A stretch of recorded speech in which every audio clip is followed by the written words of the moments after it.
build a house. The house reached lintel level when the bus repaired the bus and decided to dispose of it. And so I sold the bus. This was like several years, maybe years, more than 10 years ago. And since I sold the bus, where the building reached lintel level, it is still at lintel level even till today. And so what he says is very serious, getting trusted people to work with. And so we must look at that aspect of the restraints to industry. And I know that even some business people and industrialists are going out of, like I said, are going out of the country and bringing foreigners to come and manage their businesses. It's an indictment on our human resource.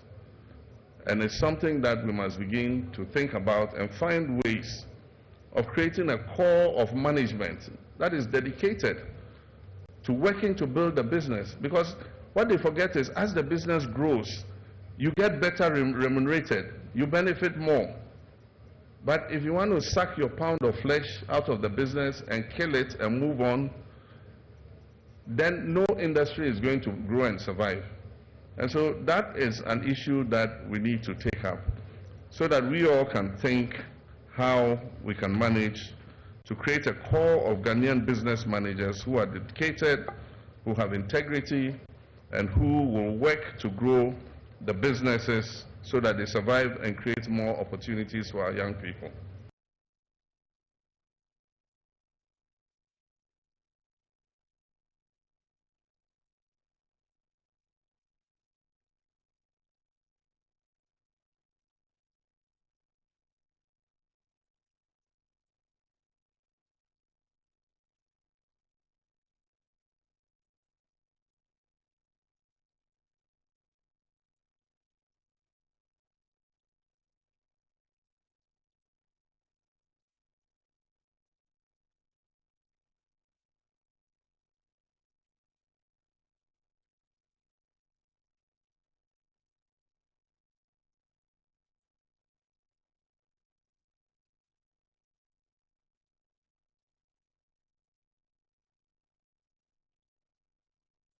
The Kwewu Business Forum is a major initiative to foster entrepreneurship and support the growth of Ghana's small and medium enterprises. Held at Impraiso in the Kwewu South District of the Eastern Region, it is also a direct response to the government's vision of expanding Ghana's private sector capacity, especially in the agro-processing and manufacturing sectors of the economy. Speaking on the theme, the future of business, the role of the financial sector, President John Dramani Mahama assured the business community that his government was taking decisive steps to steer the nation out of its current economic challenges and restore public confidence. It's a pleasure for me to be here in Impraiso in the heart of Kwewu, home to industrious and resilient people, and a place that has become a vital center for Ghana's entrepreneurial and investment dialogue. I thank the organizers of the Kwewu Business Forum for sustaining this important platform, which has quickly become a feature in our national economic conversation. This year's theme, the future of business, the role of the financial sector, could not be more relevant. The financial sector is the bloodstream of any economy.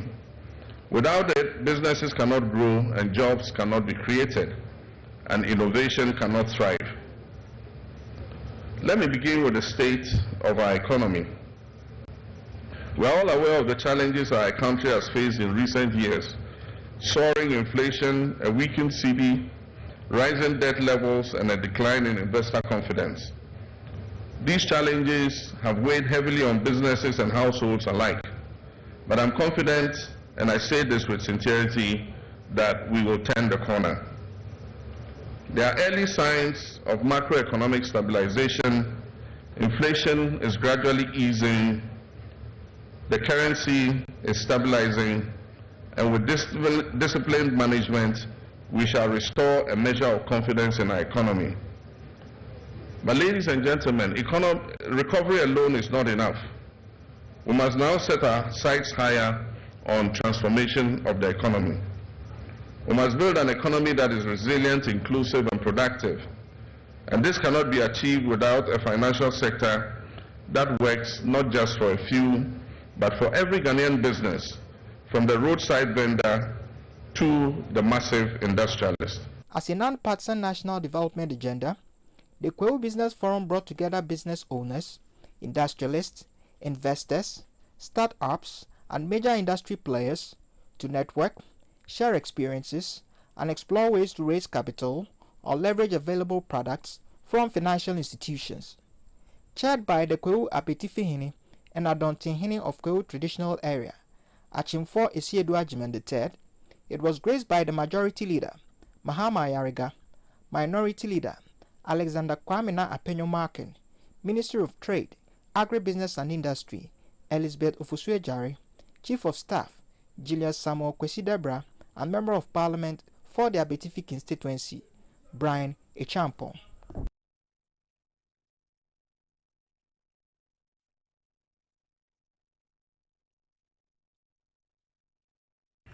As believers, we know that the story of Christ did not end on the cross. The story continues to the empty tomb. And that gives us hope, not just for today, but for eternity. And it says in Romans 8:11, and I quote, "If the spirit of him who raised Jesus from the dead dwells in you, he who raised Christ from the dead will also give life to your mortal bodies through his spirit who dwells in you." And so let us let the spirit of him who raised Jesus dwell in us, so that it will give life to our mortal bodies. My brothers and sisters in Christ, that same resurrection power lives in all of us. And with that power, we can rise above discouragement, above hardship, and above fear. And so as I speak today to you, not only as a fellow believer, but as a Ghanaian who loves my nation deeply, I believe with all my heart that our dear nation, Ghana, shall rise again. Our economy shall recover. Our youth will find opportunity. Our families will flourish and thrive.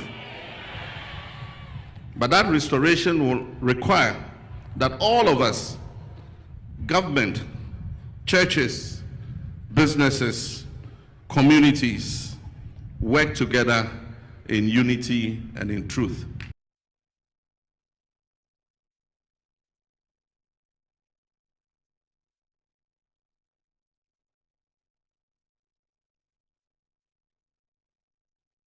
I want to thank Nana Chairman for the comments he made about the Afram Plains. And I want to assure him that Afram Plains is in our sight in terms of its agricultural potential and agro-processing. We've labeled Afram Plains a special agro-processing zone, SAPZ. And in line with the same program that the African Development Bank is pursuing, we intend to achieve substantial funding from the African Development Bank for investment in the Afram Plains, both in terms of agriculture and agro-processing. But to be able to do that, we must first put in the infrastructure. And so under the big push, we have put the bridge at Echiamam from under the big push to construct the bridge so that we can take the ferry away. And then also we've targeted the main roads in the Afram Plains area to rehabilitate them so that it can ease doing business in the area.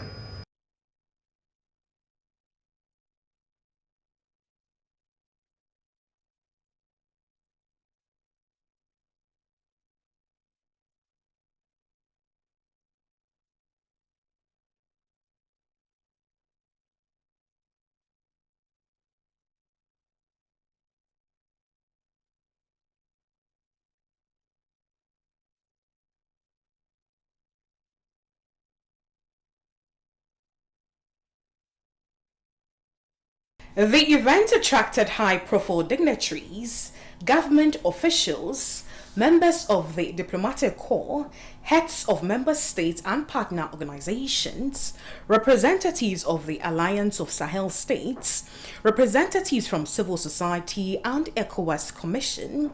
The Economic Community of West African States, ECOWAS, was established on May 28, 1975, with the signing of the Treaty of Lagos by 15 West African countries. Its primary aim was to promote economic integration across the region and also to foster economic cooperation, regional integration, peace, stability, and good governance. In his address, President John Dramani Mahama emphasized the importance of regional unity and cooperation, noting that ECOWAS has played a pivotal role over the past 5 decades in promoting economic integration, political stability, and social progress among its 15 member states. He emphasized that it is therefore essential to pursue dialogue by all means to resolve the outstanding issues between the organization and the alliance withdrawn from ECOWAS. Our region is faced with a complex array of threats: violent extremism, growing insecurity in the Sahel, political instability, economic disparities, and climate vulnerabilities.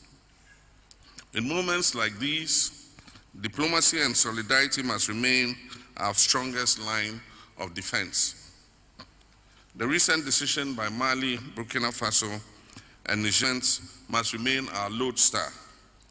We must respond not with isolation or recrimination, but with understanding, dialogue, and a willingness to listen and to engage. Since assuming office as president, I've prioritized diplomatic re-engagement with our Sahelian neighbors.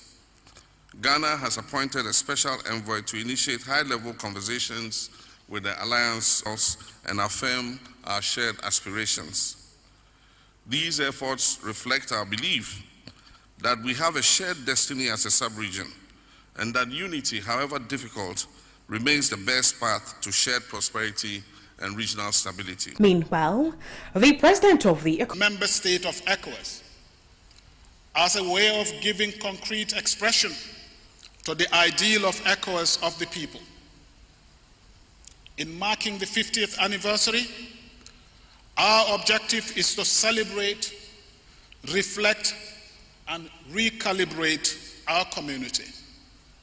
In the current context, many would be forgiven for asking if there is anything about ECOWAS that should be celebrated. ECOWAS has an effective trade liberalization scheme.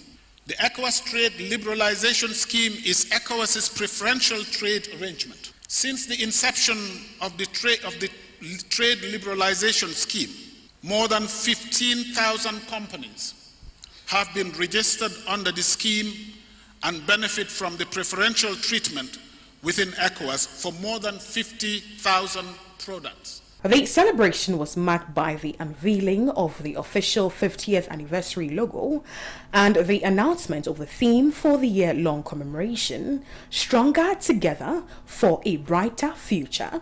As part of the anniversary celebration, Ghana is also hosting an extraordinary meeting of the ECOWAS Council of Ministers on April 22nd and 23rd.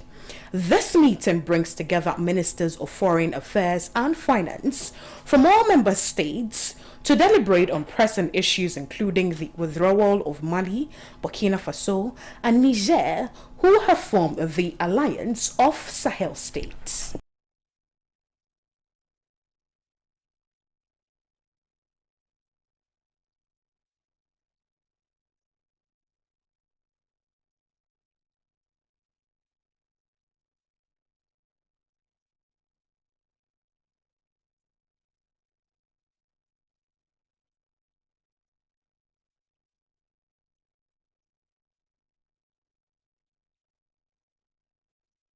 The Kwewu Business Forum is a major initiative to foster entrepreneurship and support the growth of Ghana's small and medium enterprises. Held at Impriso in the Kwewu South District of the Eastern Region, It is also a direct response to the government's vision of expanding Ghana's private sector capacity, especially in the agro-processing and manufacturing sectors of the economy. Speaking on the theme, the future of business, the role of the financial sector, President John Dramani Mahama assured the business community that his government was taking decisive steps to steer the nation out of its current economic challenges and restore public confidence. It's a pleasure for me to be here in Mpraiso in the heart of Kwahu, home to industrious and resilient people, and a place that has become a vital center for Ghana's entrepreneurial and investment dialogue. I thank the organizers of the Kwahu Business Forum for sustaining this important platform, which has quickly become a feature in our national economic conversation. This year's theme, the future of business, the role of the financial sector, could not be more relevant. The financial sector is the bloodstream of any economy. Without it, businesses cannot grow and jobs cannot be created, and innovation cannot thrive. Let me begin with the state of our economy. We are all aware of the challenges our country has faced in recent years: soaring inflation, a weakened cedi, rising debt levels, and a decline in investor confidence. These challenges have weighed heavily on businesses and households alike, but I'm confident, and I say this with sincerity, that we will turn the corner. There are early signs of macroeconomic stabilization. Inflation is gradually easing. The currency is stabilizing. He has labored, he has suffered to lead his people into the land of freedom. He is the Redeemer.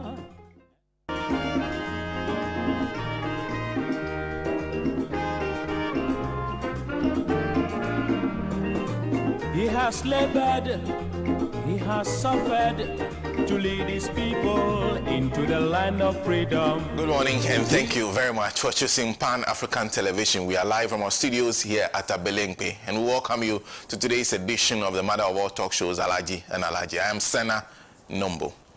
Today, we're joined in studio by Comrade Kwesi Pratt Jr., who is General Secretary of the Socialist Movement of Ghana, as always, making time to join us on this show, as he has been doing for many years. Sitting right by him is Adam Sabo Abdurrahman, who is the Greater Accra Regional Communications Director of the New Patriotic Party. And then to my left is Hamza Suhini. Hamza Suhini. If you're listening on radio, you may confuse him for the man who used to sit here. My seat, but this is Hamza Suhini. He is actually certified to practice as a lawyer both in the UK and Ghana, but he's part of the communications team of the National Democratic Congress. A panel will be completed by Andrew Appiah Dankwa, who is the spokesperson for the Movement for Change. That's our panel for today. Today, what are we talking about? In fact, if you can summarize essentially the responses to it, but this week, the presidency released a communique that was simple and straightforward. One, a prima facie case has been established against the Chief Justice in the case of 3 petitions brought for her removal. 2, a committee has been set up to be led by Justice Gabriel Puaman, who is on the Supreme Court bench. 3, the Council of State has advised the President to suspend her. So, acting on the advice of the Council of State, the Presidency issued, the President actually followed through the processes and she was suspended. The advice of the Council of State. No. The process is that when the Council of State establishes a prima facie case against her, the President may issue a warrant to suspend her. So the President does not depend on the advice of the Council of State. All the Council of State is empowered to do is to declare that a prima facie case has been established against her. Following from that, the President may issue a warrant to suspend her. That's the state. Wish I could go back to the original statement as communicated by the Presidency, what they said. I'll find the statement and go through for the benefit. You have to go to the Constitution, Yes. 146. Yes. That is where the Yes. process is applied. Sena, just just to add to what Uncle Kwesi said, I think that the establishment of prima facie case in Article 146 clause from I think 1 to 10 specifically mandates His Excellency the President in consultation with the Council of State to establish that prima facie case. So when that establishment is done, the power to suspend is that of His Excellency the President. It's a discretionary power given to him under Clause 10, Article 146. Okay, this is the statement. That's why I'm referring. Was when I was referencing, I'm referring to the statement. Tuesday, April 22nd, 2025. It says President John Dramani Mahama is in accordance with Article 1466 of the Constitution and in consultation with the Council of State determined that a prima facie case has been established in respect of 3 petitions against the Chief Justice, Her Ladyship Justice Gertrude Araba Isaba Saki Tokono. The President has consequently established a committee in compliance with Article 1466 of the Constitution and in consultation with the Council of State with the following composition to inquire into the petitions which have been referred to them. And the statement mentions Justice Gabriel Scott Poamang, Justice of the Supreme Court as chairman, Justice Samuel Kwame Adeboah-Siedu, who is Justice of the Supreme Court as member, Daddy Double former Auditor General as member, Major Flora Bazuanura Dalugo, Ghana Armed Forces, member, Professor James Sefa Jisa, who is Associate Professor, University of Ghana, member. And then continues, pursuant to Article 14610 of the Constitution and in accordance with the advice of the Council of States, the President has by a warrant suspended the Chief Justice with immediate effect pending the outcome of the committee's proceedings. That's why I'm referring to in accordance with the advice of the Council of State that the prima facie case has been established. The power to suspend is a discretionary power vested in the President. He doesn't need anybody's advice to do that. Very interesting. Anyway, that's why, because I was reading from the statement, and also I guess we'll go to the article in question anyway. But that's a discussion we'll be having this morning, and it's a discussion that has been based on, because the New Patriotic Party is also of the opinion that since the President has a discretion, he should have exercised that discretion not to suspend the Chief Justice. And then the minority says, women, would you allow this to happen? In fact, that has been responded to by FIDA, and there are many statements that have been issued. 2 I will just refer to start off the conversation. This one by FIDA, and FIDA says, the International Federation of Women Lawyers, Ghana, expresses its profound concern over the recent suspension of the Chief Justice of the Republic of Ghana. This action has far-reaching implications for the independence of the judiciary, the protection of constitutional governance, and the ongoing commitment for gender parity in national leadership. A Chief Justice is not only the head of the judiciary, but also a symbol of integrity, impartiality, and independence that defines the rule of law in any democracy.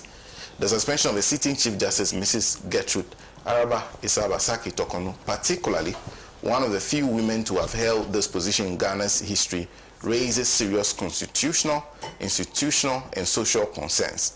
Such an act, if devoid of transparency, due process, and public accountability, undermines public trust in the very institution meant to uphold justice. FIDA Ghana, as a staunch advocate for the rule of law and the protection of vulnerable people, especially women, advises that the right of the Chief Justice be respected and upheld at all times, and the office be treated with the dignity that it deserves. FIDA Ghana finds disconcerting the increasing spirit of removal of individuals from strategic, constitutional, and institutional leadership, especially when such persons are women. These removals have become the norm whenever there's a change in government from the leadership of one party to another. These actions only weaken public and constitutional institutions and may potentially discourage competent and qualified individuals, particularly women, from accepting appointments to serve their nation in those institutions. I just read portions of it, in fact. So Charlotte was a man. Statement. And then this is the Ghana Bar Association. They also issued a statement, and they say, and I'm jumping a few paragraphs, I think 4 paragraphs. The 5th and the 6th says the GBA also notes the provisions of Article 1468, 9 and 10, which indicates that the sittings of the committee shall be held in camera, and the President, acting in accordance with the advice of the Council of State, may suspend the Chief Justice. While the GBA recognizes the constitutional prescriptions for the removal of the Chief Justice under Article 146 to 10 of the Constitution, and mindful of the fact that presently the entire matter is sub judice, it is the hope and belief of the GBA that actors involved in the whole process would have the time-tested tenets of the rule of law as their guiding principle and its application. Follow the spirit of the law. It is expected that persons who play even the minutest role in this process will bear in mind Article 296 of the 1992 Constitution on the exercise of discretion, and will act in a manner that safeguards and enhances the independence and image of the judiciary. Justice emanates from the good people of Ghana, and it is administered by the judiciary headed by the Chief Justice. The GBA shall carry out its mandate to defend, strengthen, and enhance confidence in the justice delivery system. That's actually signed by the National President, Mrs. Efua Gatti, and Kweku Jaobafo, who is National Secretary of the Ghana Bar Association. The two of them signed it jointly. So that's the statement that's coming. Many responses. So we'll be talking about that move that's been made by the two players involved, the presidency and the Council of State, and what happens next. So we'll be having a discussion on that. And then we'll move on to ECOWAS, because this week, ECOWAS's 50th anniversary was launched here in Accra. Question we're asking, 50 years of ECOWAS, are we moving any closer to the dream of integration? That's the second issue we'll discuss. And then we'll discuss new developments in the area of the fight against illegal mining. This week, the licenses of Akonta mining were suspended. Akonta mining issued a statement saying they've done nothing wrong. None of the allegations made against them is true, because they do not hold any licenses to the places that they said they are giving out to others to mine. Well, the Minerals Commission insists that their evidence shows that they are engaged in mining where they are not supposed to be mining, and are holding and are also mining when they do not have the full complements of their licenses. So those are the three issues we'll be talking about. And of course, your views are important. Do share them with us. We are showing you currently on the screen 0559 919 802. Send them WhatsApp text message. You can also share comments through our Facebook platform or our YouTube platform. We'll read it as we go along in the show. Let's start off with the suspension of the Chief Justice and the prima facie case being established against her, and the committee being set up to look into the matter as prescribed by the Constitution. And I'll start from my left with Hamza Sweeney. Good morning once again. Good morning, brother, and of course, good morning to my seniors on the show, and most importantly to our cherished viewers out there.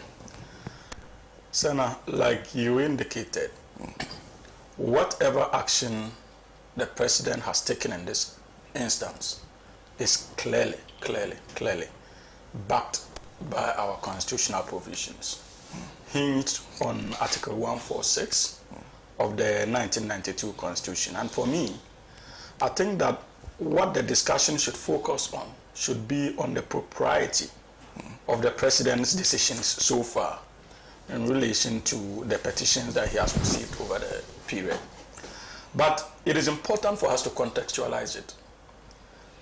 I note the attempts of the new patriotic parties specifically in their quest to politicize the issue, make statements to the effect that indeed this is a campaign agenda of His Excellency John Dramani Mahama and the National Democratic Congress to get the NPP out of place, the Chief Justice out of office.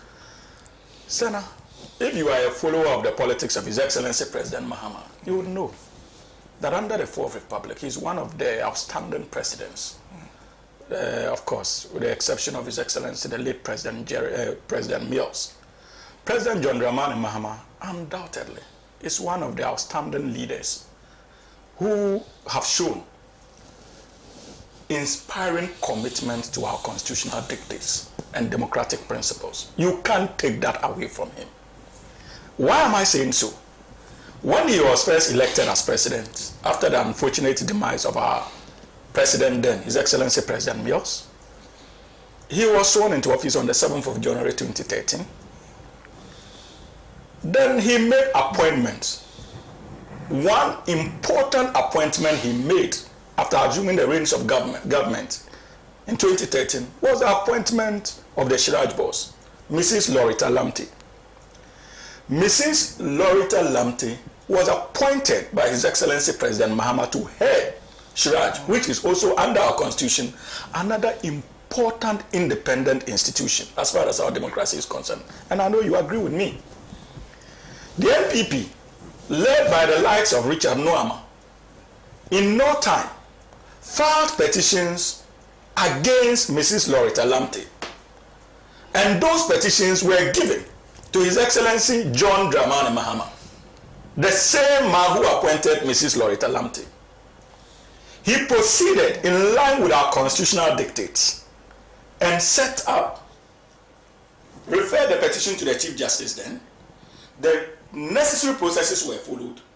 That eventually led to a recommendation of the committee that Mrs. Loretta Lamte be sacked from her office. His Excellency President Mahama, despite the fact that the petition came from known leading members of the New Patriotic Party, did not shirk in his responsibility. He acted on the petition and the recommendations of the committee and proceeded to sack Mrs. Loretta Lamte as Commissioner of Shiraj. So this is the man we are talking about. His fidelity to our constitutional provisions. It doesn't matter whose ox is God. It doesn't matter your political leanings.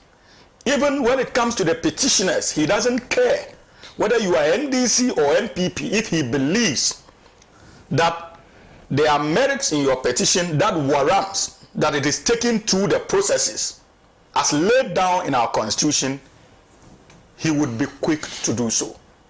So that is the kind of person we are talking about. Mind you, before his assumption of office on the 7th of January 2025, many other people, of course, including the celebrated Kweku Azar, had issues with the suspended Chief Justice, Arabata Kono. Now, I think Professor Azar went even further to activate our constitutional provisions and proceeded to file a petition against Madam Tokono. His Excellency President Nana Addo Dankwa Akufo-Addo then concluded that he did not establish any issue of prima facie case in those petitions, and so decided to clear her of these allegations. So it is not the first time that we are having petitions against Araba Tokono. Indeed, the issue of petitions predates President Mahama's second assumption to the reins of government. That fact is known against the Chief Justice. When President Mahama assumed office, I am told in about 5 petitions have so far been filed against the same woman, unprecedented, since 1992.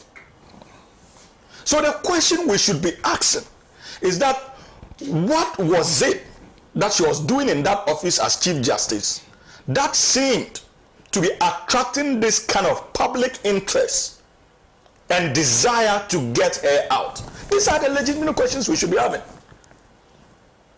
But it appears that our opponents are not interested in that discourse because it's about the survival of an important state institution and to a very large extent our democracy. SENA, these are the concerns. Now President Mahama has received the same petition just like they did in the case of Loretta Lamte. And joined by our constitutional stricture, Article 146, he proceeded to act as a conveyor belt because that was what was needed. His role was simply to take those petitions, give it to the Council of State, and in consultation with the Council of State, they established a prima facie case. And I'm sure that His Excellency President Mahama did that. Then, if he thought that after the establishment of a prima facie case, on the advice of the Council of State, and I think that is where your difficulty was coming from, an advice can either be taken or ignored. If you look at the other strictures, it is consultation, but this one we are dealing with an advice. He can decide to suspend or not to suspend.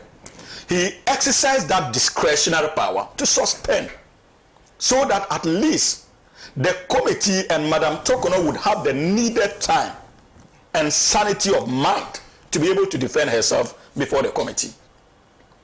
And so it is a power exercise in line with our constitution. And many, like Uncle Kwesi Pratt said, I have also seen some pieces of the responses of the Chief Justice in the media, and it is interesting. The first time my attention was drawn to it was on another sister station website, clearly, Asase Radio.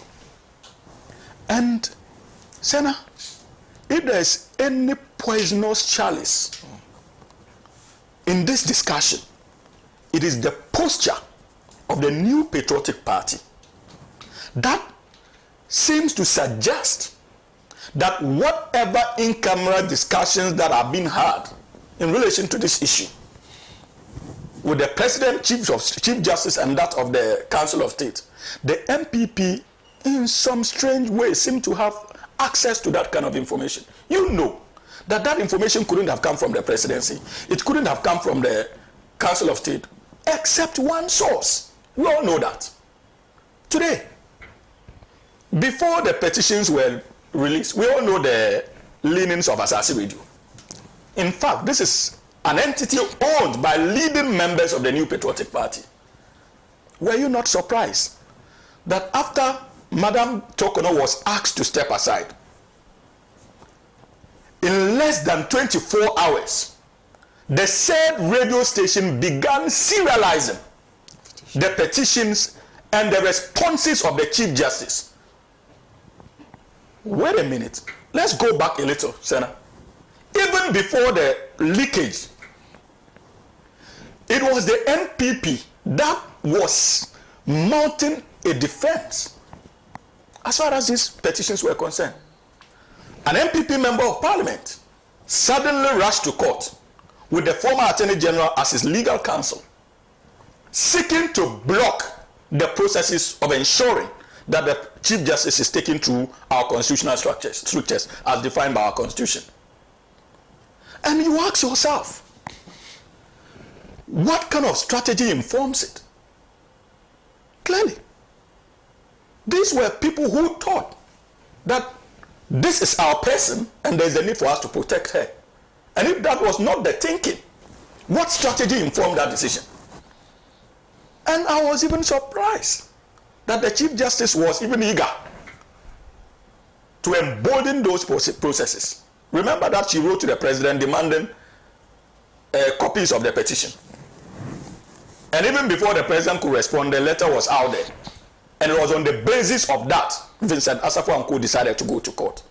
Where strategy works, it wouldn't have been in the interest of the Chief Justice to have them represent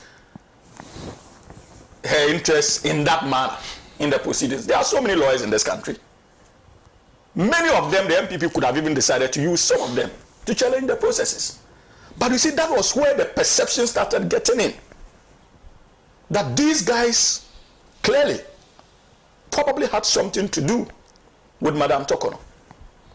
Unfortunately for her, you received the petitions when you demanded. The President gave it to you out of courtesy and gave you in excess of the 7 days that you demanded. You got the petitions, responded to the petitions.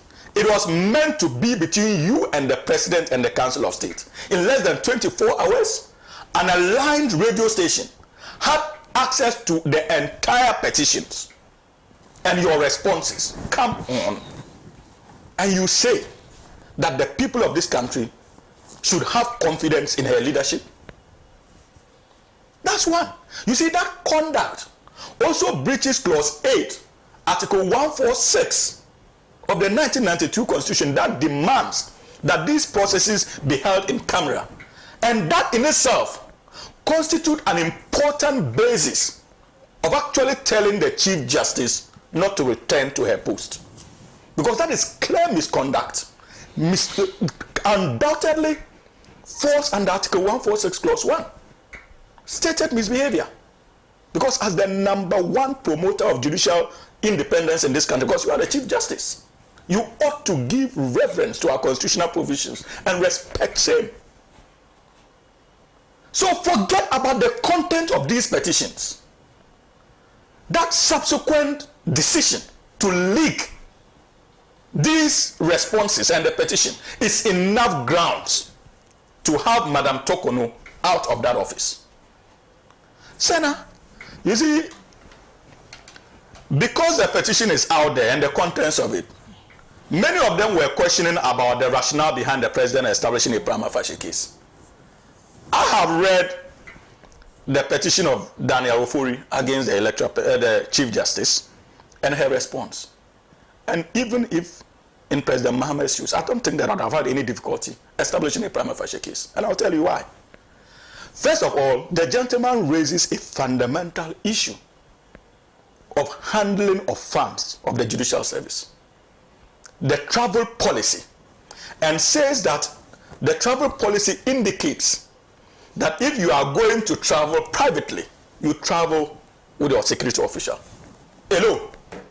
What that simply means is that the judicial service would bear the cost of the two of you.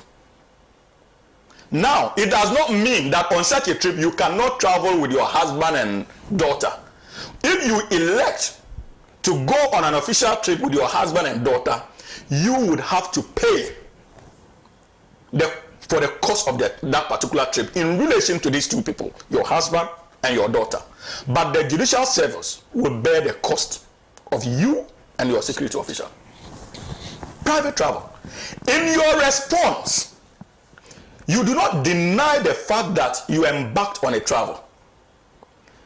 However, you decided to take cover under the official travel policy section of the guidelines. And the rules there are different because that gives you an opportunity to either to elect to travel with your spouse or that of your security officer. So you can make that determination. And the allegation against you was you went on a private trip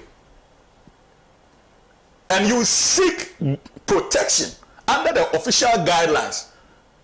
Clearly, the president would want to understand better because they are raising allegations about private trips and the guidelines for it. Your response simply seems to be restricted to official trips. I need to know more. Prima facie, clearly on the face of it.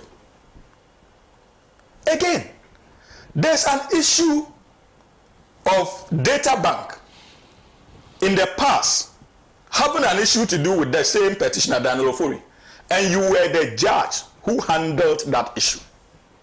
Subsequently, the said petitioner, Daniel Ofori, got to a stage with another case where you were involved at the Supreme Court, and he requested that you should be recused from the case.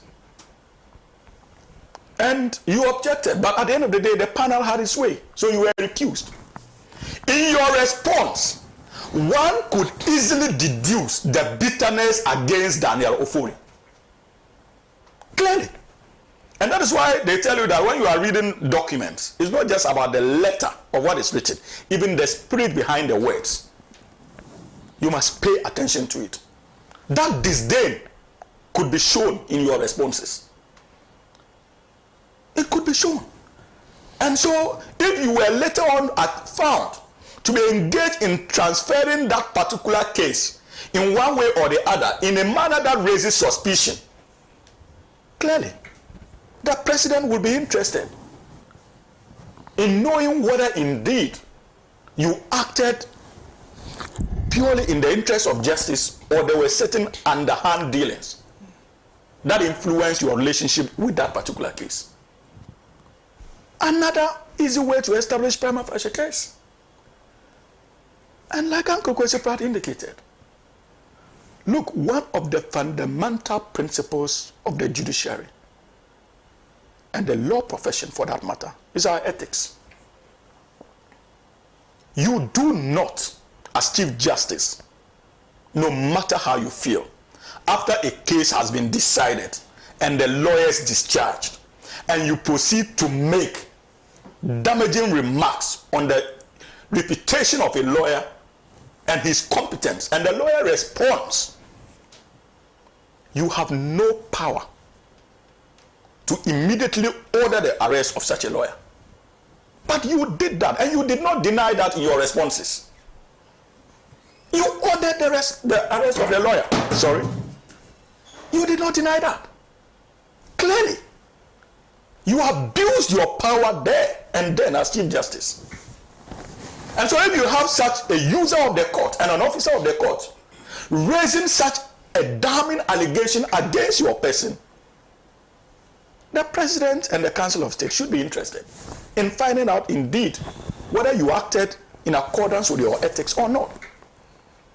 So for me, reading the petitions, it was not difficult for me to come to the conclusion that, look, the President ought to have established a prima facie case, and I'm glad that he did, in consultation with the Council of State.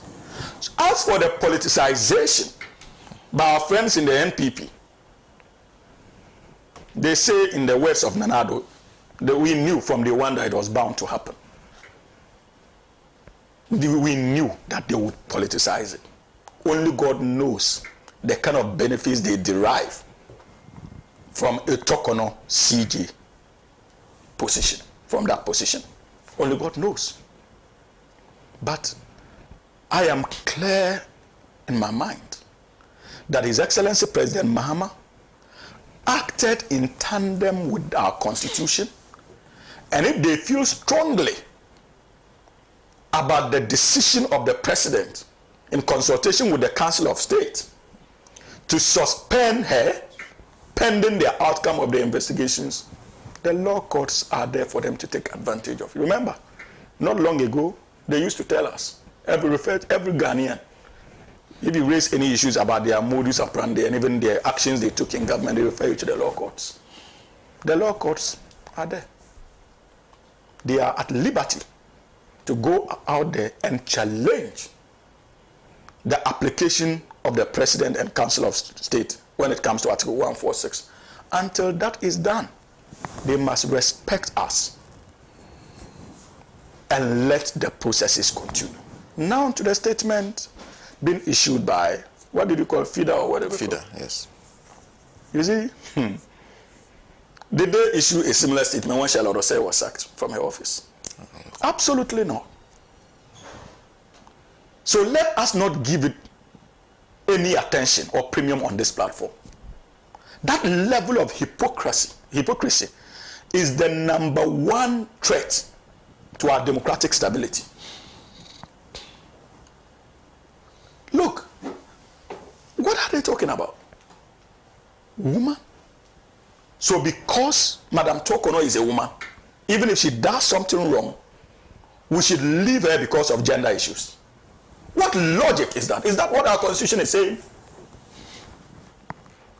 Must they issue statement on any issue that has to do with women? So sometimes I feel that even organizations of this nature, they need to be schooled to understand their functions in this whole debate of gender issues. We have our laid down rules and constitutional law and legal rules that governs our democratic dispensation. We will not sidestep our constitutional provisions because the person involved is a woman. That is not what our Constitution says. And they should spare us that hypocrisy. We are not going to take that. Now GBA, finally. When I read the statement, you read portions of it. Yeah. When the statement was released, I think that I was driving. I had to quickly park somewhere because I am subscribed to their website. So anything that comes up, quickly I have access to it. So I had to park somewhere because I was eager to see the content of the statement. And you see, my caution to the National Democratic Congress and well-meaning Ghanaians who comment on this issue is that they should be careful about what they say, especially when it comes to the GBA statement. The GBA that lost its voice not long ago, is tactically, through this statement, trying to position itself to begin to pursue motives that only serves the interests of some hidden bloc that we don't know. So you see, the strategy is simply to issue a statement that is nationalistic in character. Then many of us will jump and start hailing them and give them that legitimacy and credibility to begin biting when they fail to do so in the not too distant future. So, and that is why I'm saying that we should be careful, because you can see the way they were laboring, the way they have labored so far in the statement, just to provide a balanced stance. Unless you did not read this entire statement, Senna, I simply could not help but smile at the hypocrisy. That is what happens when you lose your voice under a certain regime and struggling to regain it. These are the kind of gymnastics we engage in.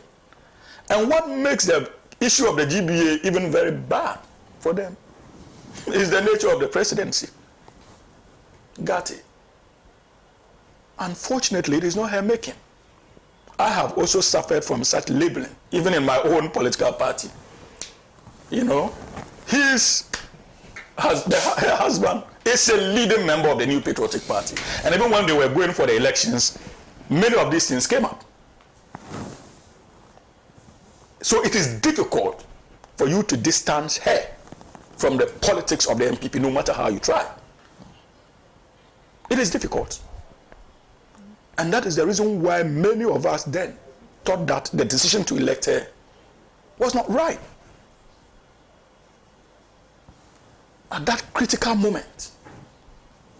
Today, even if a sincere statement is issued, people would be forgiven to read partisan meanings into it. And that is why I told you that I sympathize with her, because I suffer from saying that kind of unfortunate labeling. So, SENA, we are at a stage where our constitution is working, and I've said it on this platform. Our constitutional provisions are not meant to be admired, but they are meant to be implemented to the latter. And at any point in time, a Ghanaian invokes it, the least we can do is to support that effort and ensure that it is invoked to the latter. Thank you. Thank you. Thank you very much. Hamza Suini, starting off, very interesting foundation is laid for us. If we go back to the GBA statement, what he's referring to are the last two paragraphs, which are very telling. In fact, in the whole statement, it sounded very cautious, but the last two paragraphs gives an indication of the foundation they were laying. They said, the GBA shall carry out its mandate to defend, strengthen and enhance confidence in justice delivery system in Ghana. Then it says, the GBA shall remain the conscience of society, the voice of the voiceless, and act to safeguard the rule of law and uphold the Constitution of the Republic, which embodies the wishes and aspirations of the people of Ghana. Those are the two concluding paragraphs of the statement. But there's one particular person who is of the opinion that we shouldn't waste our time on this matter. In fact, he says that those of us, we shouldn't even be discussing this morning. Lata Diosori did a write-up. He calls being the cacophony, trust the process. And if you read from paragraph 4, says, Article 146 is not new. Its application is not novel. It has been invoked in multiple instances well before the case of Charlotte Osei. In those instances, there was no uproar. The rule of law prevailed, justice was served, and the system worked. Now that the judiciary, the same institution that has interpreted and applied this article, finds itself subject to the same rules, we must trust that justice will again prevail. To now suggest manipulation, scheming, or political chicanery is to imply that previous applications of the same rule may also have been tainted. If this is what critics truly believe, then the current outrage is merely proof that earlier concerns were not just speculative, but credible. So I ask, 1, why is there an uproar over a rule we've seen applied before? 2, when it was applied in the past, was it not constitutional? Was justice not served? 4, did we trust the process then? 5, if yes, why not now? 6, is it because of who is involved, not what is involved? 7, is this really about justice or politics? Then you continue. So let's entertain a hypothetical. Even if this were part of some broader resetting agenda, we've seen dismissals that didn't follow due process. Remember Tamale? Yet in this case, the law is being followed to the letter. Isn't that what we've always demanded? A, is it not the same Article 146 at work? B, is it not the same president under whose watch it has been applied before without protest? C, is the president or Asiedu Nketia the petitioner in this case? D, are they members of the Council of State?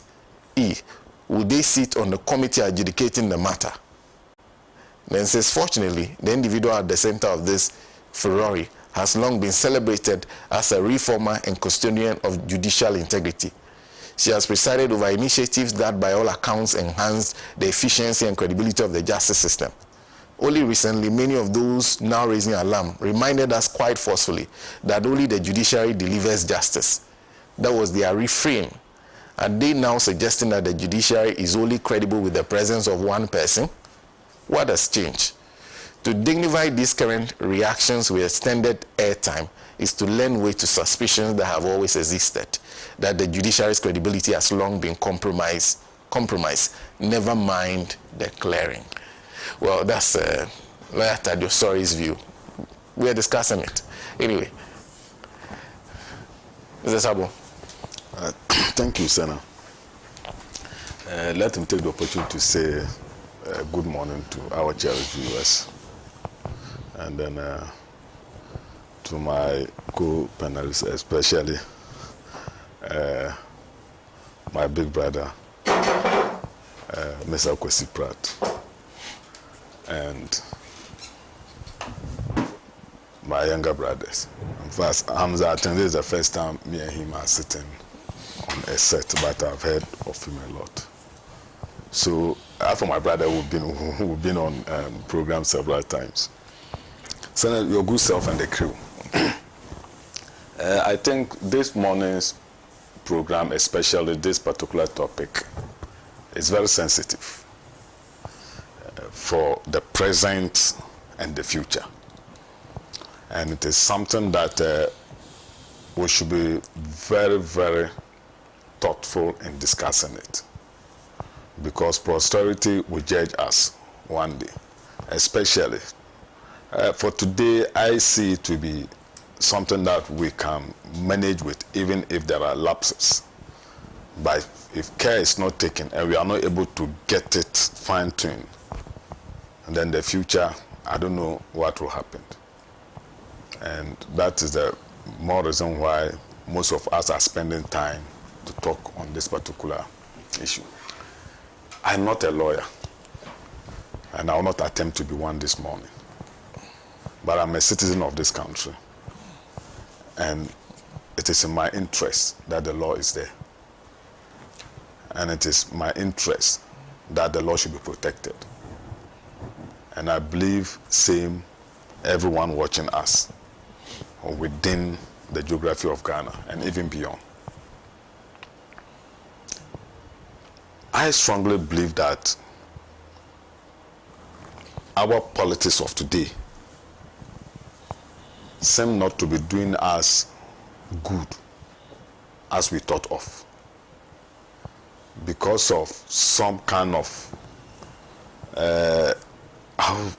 for lack of better words, I wouldn't want to use the word divisive, but it's like strong political stance that we have taken. And I don't think it is healthy for the good of this country. I'll try to be as blank as I can on this issue. I thought that the judiciary was supposed to be independent. And I've heard several Ghanaians also call for the absolute independence of the judiciary. I'm using the word I thought, because as we said today, and I believe not only me, some of our viewers out there, I begin to understand that the judiciary, after all, is not independent. I don't know whether it is by the framers of our constitution, the way and manner they've structured it, because it is the president who is a product of politics who appoints the Chief Justice, who has the judiciary. So even from the process, there's some sort of political coloration. Even if in his or her acts, there's no element of politics, but on the minds of Ghanaians, especially those who are not privileged to know how governance is all about. Of course, we'll say that once it is the president who appointed such a person, the person will be aligned to the president. But SENA, we are individual human beings. There are some, yes, even though it is his right for you to do something for him, but the fact that you did it for him, he felt like he's obliged to, in a way, also serve you in a manner. But some people are born with independent mind. There are others who say, no, even if you have not done it, is my right for me to be where I am. And for that matter, I will discharge my duty as it's supposed to be. But this Chief Justice, we were told that there were 3 petitioners who cited her for wrongdoing. And for that matter, they felt she shouldn't remain as the Chief Justice of the state within the context of our law. And now some of the facts that we are hearing, like I said, I'm not a lawyer, we find it difficult to assimilate or even to digest, if I may put it that way. One, that as part of the petition, somebody who have made it a habit not to be coming to work was finally shown the exit. And this forms part of the reason why she is supposed to leave her office. I find it difficult to understand. I have been a teacher for 18 good years. There are times that I was absent from work. And mostly I will accompany it with a reason, or even ask for permission ahead of the time that I'll be absent from work. Others, of course, we are humans, especially as Muslims. Sometimes you wake up in the morning dressing to go to work, and then they'll bring a message that somebody has lost his life within the family. Automatically, you cannot go anywhere again. You have to go for the burial. So that one, I have to accompany it with a message to my headmaster that this is what has happened to me. Yes, and even sometimes you can be at work and something will happen, and you have to ask for excuse and leave the work and other things. And I strongly believe if such a fellow was found within these scenarios or context, I don't think it will warrant sack. And even as we speak, nobody has come out with a better explanation that this person should have been sacked. But however, what we have now is that the person was found of absenting him, I don't know whether it's he or she, from work. And the CJ sacked the person. And for that matter, the CJ did not do the right thing. I don't know which private company will allow this.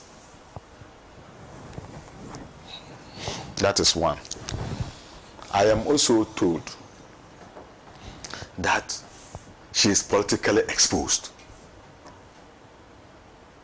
Me, sitting here, I am politically exposed. There's nothing like that even in the Not in I the have seen it. I have seen it. Sure. Not in the I have petition. seen it. No. No, please. No, big bro, I beg you. I think when my younger brother was doing his submission, no. Yes. The fact that you are not privy to what I am saying, that is what I have seen. Yes. That is what I have seen. Where did you see no. That one there, no. Did you ask him where he had his information? He told us where he had his information. Assassin was the source. Where is your source? I'm coming. Let me finish. That she is politically exposed.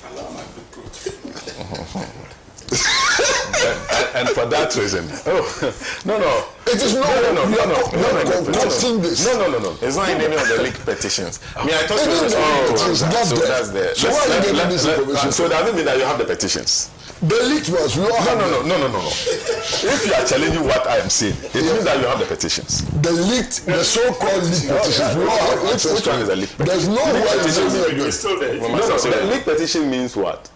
How is supposed to be in the public domain as I see you see the leaked petition and the response. I'm telling you. Let's try to deal with logic here. Okay. Let's try to deal with logic here. In the first place, we are saying that the leaked petitions on Asase Radio. Yes. And I think as we sit here, the distance between Asase Radio and this government, it is like from here to China. If we were to say that in MPP's regime and the leaked petition on Asase Radio, and of course I think every person will give it some sort of credit because of course they are very close to government. So how did Asase Radio get the leak? Listen. You should not I'm telling you. Excellent. You see that you are now coming closer to my team. You should ask the Chief Justice. So you have it in your mind that the Chief Justice is in bed with the previous government. Yes, but it's not in the petition. That's the mentality. And that's the mentality of the president. It's not even in the petition. No, please. The exposure you said first that the petition. I'm telling you. You see, you are not even establishing what I am actually putting here. That I think the point they want to make is that it's not in the leaked petition. No, please. So do you accept now that as part of my petitions against him, we should try? There's nothing like political exposure. We are going to say. There's nothing like that. You see, my brother, with all due respect, frankly speaking, the NDC is in power. And further, when we are able to make some sort of achievement in this country, I'll be very glad because I'm a Ghanaian. They will point at Ghana, they will not point at NDC. They say this is how far Ghana has developed. This is how good Ghana is performing and the rest. So the fact that a new government is formed does not mean that everything in the country should be discarded, whether good or bad. I don't support that. And I've been on this set several times. Even in my own party, there are certain things that I've not been happy with. Yes, and I've always had even in my own party, people know me to have my independent decision. Where they even sometimes ask me not to go, I go there.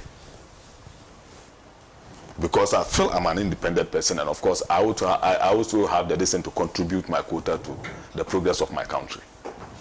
So for me, yes, that's it. And I'm saying that my source, I also have the leaked one. I'm speaking to my leaked petition. Everybody's having a leaked one. Until the original one comes to prove all of us that what we are saying is not the risk. We are all having leaked one. So you are having your leaked petition. Your leaked one is special. Nobody has it. No, we all have our leaked petition. So let us take our leaked petitions. Oh my goodness. So you see, that the fact that she's politically exposed, and I find difficult. In fact, I agree that myself, my brother Hamza, and then my brother, we are politically exposed. But the two of you, I cannot speak to that. Oh no, we are also politically exposed. We are CPP, a registered member and a leading member of the CPP. So we are also politically exposed. Or that one too, I'm not, bro. I was in CPP with you before I moved to MPP. So I know you to be CPP, unless maybe today that you are no more in CPP. But I know you to be a leading member of CPP. Why are you fighting with yourself? I'm not protesting.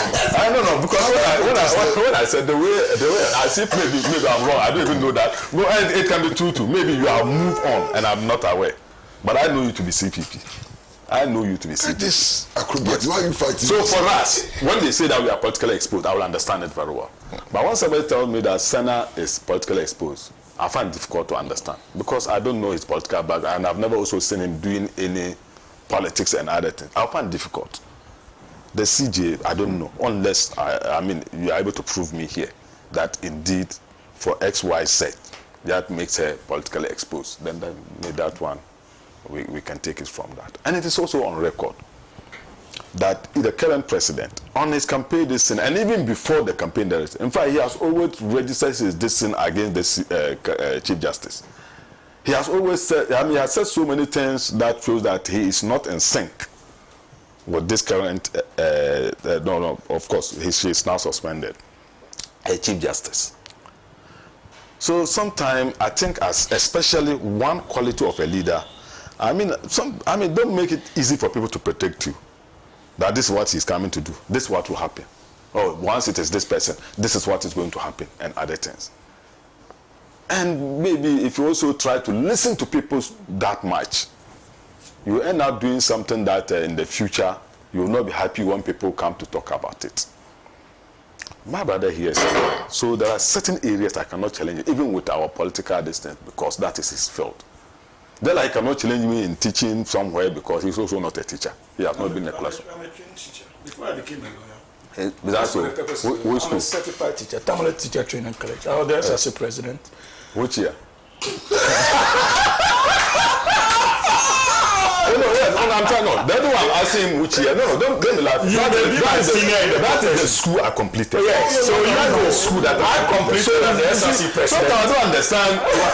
I have never read because I completed that. 2005. And those who are watching us out there, they know that yes, that is school. So by 2005, 2006, I was the SRC president. So I'm a certified teacher. Okay. Certified, and I taught in Yendi too. Oh, okay. Oh, so, okay. Yes, I completed 2000. Yes, in fact, I was with Isaiah. Oh, okay. Yes. So and the rest. So yes, so that is it. So which means at least you also know much about the classroom situations and other things. Yes, but when it comes to the law, of course, I cannot challenge him when it comes to it because that is his field and other things. And then the GBA has come out to also show their distance. I mean, are they not the main actors in this field? Do you know better than them? And is it not, there will be the immediate distance that whatever effect that the CJ will come, I mean, what do you call it, will bring out? I mean, are they not the immediate people that whatever he or she, because we don't know, because we know that, yes, for whatever, this president is bent on actually making sure that this current CJ is shown the exit. But whoever will come is going to work with this group of people. That's the Ghana Bar Association. Am I right? Including my brother Hamza here and the rest. And they have also come out with their stand. They are in the kitchen and they know the temperature of the kitchen. You are not in the kitchen and they are telling that this is how it looks like. And you are, I mean, you have a problem with what they are saying. I find it difficult. That's why I'm not a lawyer. And I cannot challenge them. When they say it is like this, I can't challenge them. They are there. And they know it. And I'm also told about the traveling allowance and the rest. That most of the argument that they are bringing out there is based on page 37. However, when you go to Article 71 and go to page 9, is it page 9, page 10, and look at it, then there that you know that the CJ did nothing wrong. And even with the traveling distance crime, I think the 37 is actually talking about 2 people. And the 2 people cry, it is not specified, although they mention like the spouse or the person or something. But she can even go with somebody of her choice. But the number should be 2. But when you come to the, what do you call it, Article 71, come to page, 9 and 10 and the rest. That one, there's no limit to that. But that one has been put aside. And only page 37 is being brought out and discussed and the rest. And what is actually in the book, or I mean, a known knowledge, there's no way you can, the Dugombes have a say, that the truth is like a calabash on the surface of water. No matter how long you submerge it, you get tired. When you get tired and take off your hand, it will come back to the surface of the water. So the truth, there's nothing. For now, you can maybe be able to beat out. And that's what Mali also said, that you can't, fool some people sometime, but you cannot fool all the people all the time. So maybe for now you can be able to downplay the intelligence of some Ghanaians. But regardless of what, I mean, come what may, the truth will come one day and the rest. So me being into politics In fact, when I entered into politics, I didn't know that when you go into politics, you make money. Or when you go into politics, you look for a position. And the rest, like the way today people are doing. In fact, I have been in politics for many years. If that was my mindset, I don't think I would be sitting where I'm sitting today. I felt that you go into politics to help uplift the, living conditions of your people and the country and other things. But today, the kind of politics that we are doing, I wish I never even entered into politics. To be frank with you, I wish I never even entered into, because my purpose on this earth is to go to heaven. And most of the things that we are doing, I don't think you can take those things to heaven. Being a Christian or a Muslim, the Bible and the Quran has said all these things. But we'll come and sit here and close our eyes to the truth just because our interest is here. Mostly programs of this nature, if I'm called and I say I will not come, I refuse to come, that means that maybe what I'm coming to speak for, it has no any substance. There's no need, and I will not come and sit here and lie. So the best thing is to abstain from coming and other things. But once I come, I'm come to speak, especially when Namal Ahmad bin Niyad. My intention is not to lie. This is what I know. And when I come and I say that, yes, you have a superior this than mine, then I accept it. I take it in good faith. And I think in our politics, this is what we're supposed to be doing. Today, NDC is in power. Look, when I see this man, his brother, I'm very happy. In fact, I was one of those people who also complaining when they didn't mention his name. Because he was all over, everywhere, defending the party and the rest. And things were coming, because if not for anything at all, whatever he's going to get is going to the north. At least whatever he's going to the north, and it's going to also add up to the development of the north. And that is where I come from. So why must we be at each other's distance, especially when the truth, this CJ that, in fact, when I meet on the road, I don't know her. To be frank with you, if I should come out right now and then just ask me, who is this woman? I will not be able to tell whether she's the CJ they are talking about. I don't know her from anywhere. And I don't think I plan meeting in the near future and the rest. But the fact that she's a Ghanaian and she's doing her duty and she has not contradicted the law and other things, and you've come as a president of the Republic of the Distance, she might have done some wrongdoing to you or something of that sort. Or maybe in her discharge of duty, you might have thought that, just like teachers, there are so many children who wish the death of their teachers for several times. You've been a SENA, you've been a student before. I think there have been one or two teachers that you didn't like in your school because they corrected one way or the other. But the intention of the teacher is not to actually inflict any pain or something on the student. He feels like, yes, every teacher will be very proud to hear that all his students have passed an exam or something, or he provide an exam so everybody get 100%. The teacher will be very happy. But sometimes it's out of pain that the teacher wants to put the child on the right course. So the fact that maybe she passed a judgment or she sat on a particular distance and didn't go in your favor, does not make her your enemy. The law is like a pendulum. I remember 2012. What happened? The election petition. But 2020, when it went the other way around, what didn't we hear? So is that how we should go about our politics and other things? Especially when you are the president. You should be the last to rock the boat. Because sometime today, the issue of Boko, everybody is looking up to the president. Everybody is looking up to the president. But is he the one creating the problems in Boko? But everybody is pointing at the president. Yes, because you are the head of the state. So at least you should be the last person to want to have any problem in Boko. So to me, like these things that have been, and I think my brother in his submission stated certain things that maybe I need explanations to those things.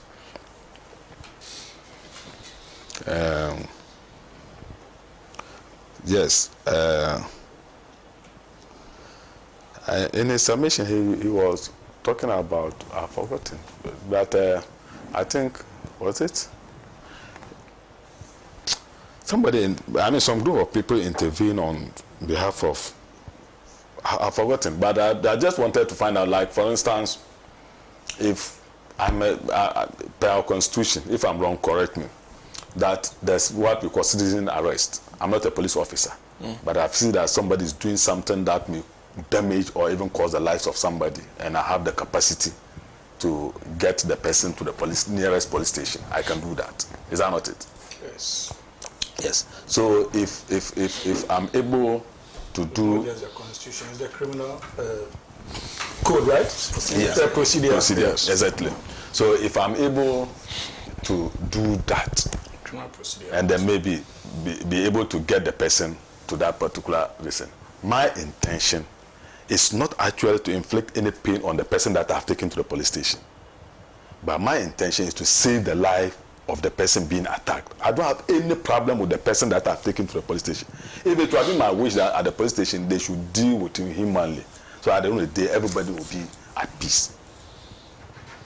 You get me right? So, but if people step in to make sure that the right thing is done, and then that work makes them bad or makes them enemies of those who or the aggressors, then I don't think it will come to a time in Ghana, it will be like Enyamasem.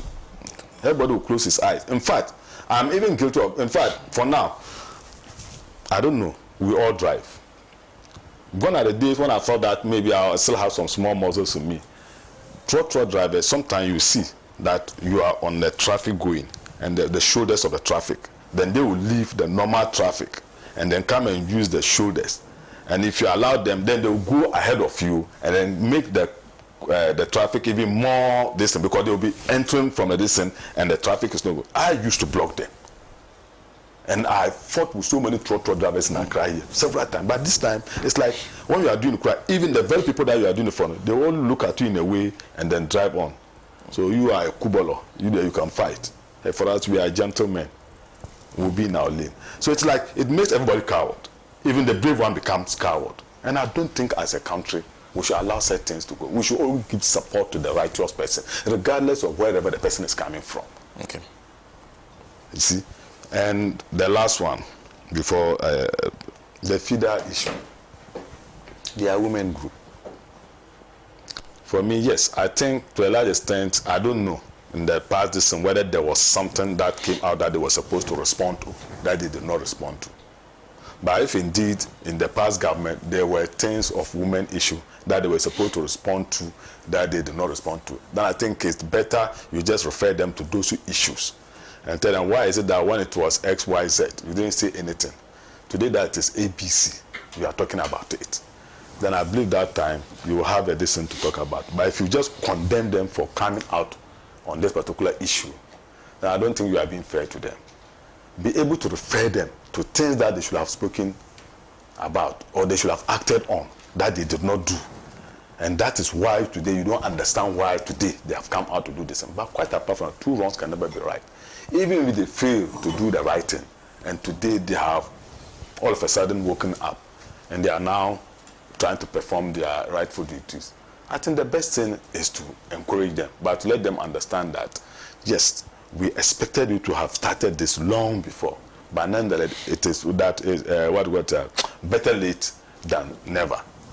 But to just condemn them and say that when have they gained their voices and other things, it is like we are telling them that, oh, they should also cry back. Even if the wrongdoing is being done, they should close their eyes to it because they failed to even do it from the beginning. So they should never even do it again. And I don't think that's the best thing. Okay. Thank you. Thank you very much. If you just join us, we are talking about the suspension of the CJ, the committee that's set up to probe the allegations made against in those 3 petitions. We also understand subsequently that there are 2 additional petitions. That's being heavily reported that there are 2 additional petitions, making it 5. But let's do a few of your comments before I go to lawyer Apia Dankwa. This one says, where was FIDA when Oslo also was happy for slaps? Where was FIDA when Charlotte Osei was sacked? Where was FIDA when our 3 Takrady girls got missing? Marcelino sent that from Lejokuku constituency. Thank you for your comment.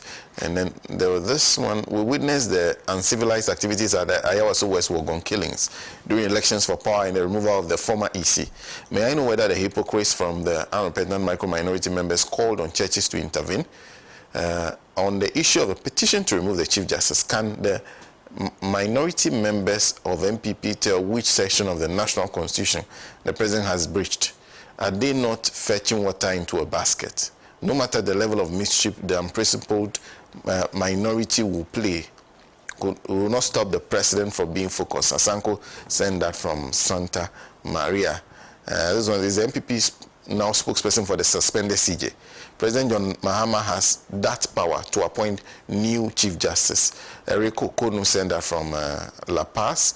Amusa Abatwa sends this, says, what exactly does the MPP stand to lose if the Chief Justice is removed? Their overly defensive posture raises serious concerns. Let's not forget, what we are seeing today is simply the consequence of the dangerous President Akufo-Addo Bawumia said. We warned them when they removed the EC boards over mere procurement issues, but they refused to listen. When President Kufuor took office, he respected the independence of institutions. He didn't touch the EC boss or the Chief Justice. Same with the late Professor Mills and President Mahama. Akufo-Addo Bawumia chose a different path, and now the tables have turned and it's haunting them. Thank you. Some more comments from those of you who are watching us and listening to us currently. This is a good morning to you and your panelists. This is Adam. Okay, let me try and get this message correctly. This is Adam Kola from Tamale Central. This show, okay.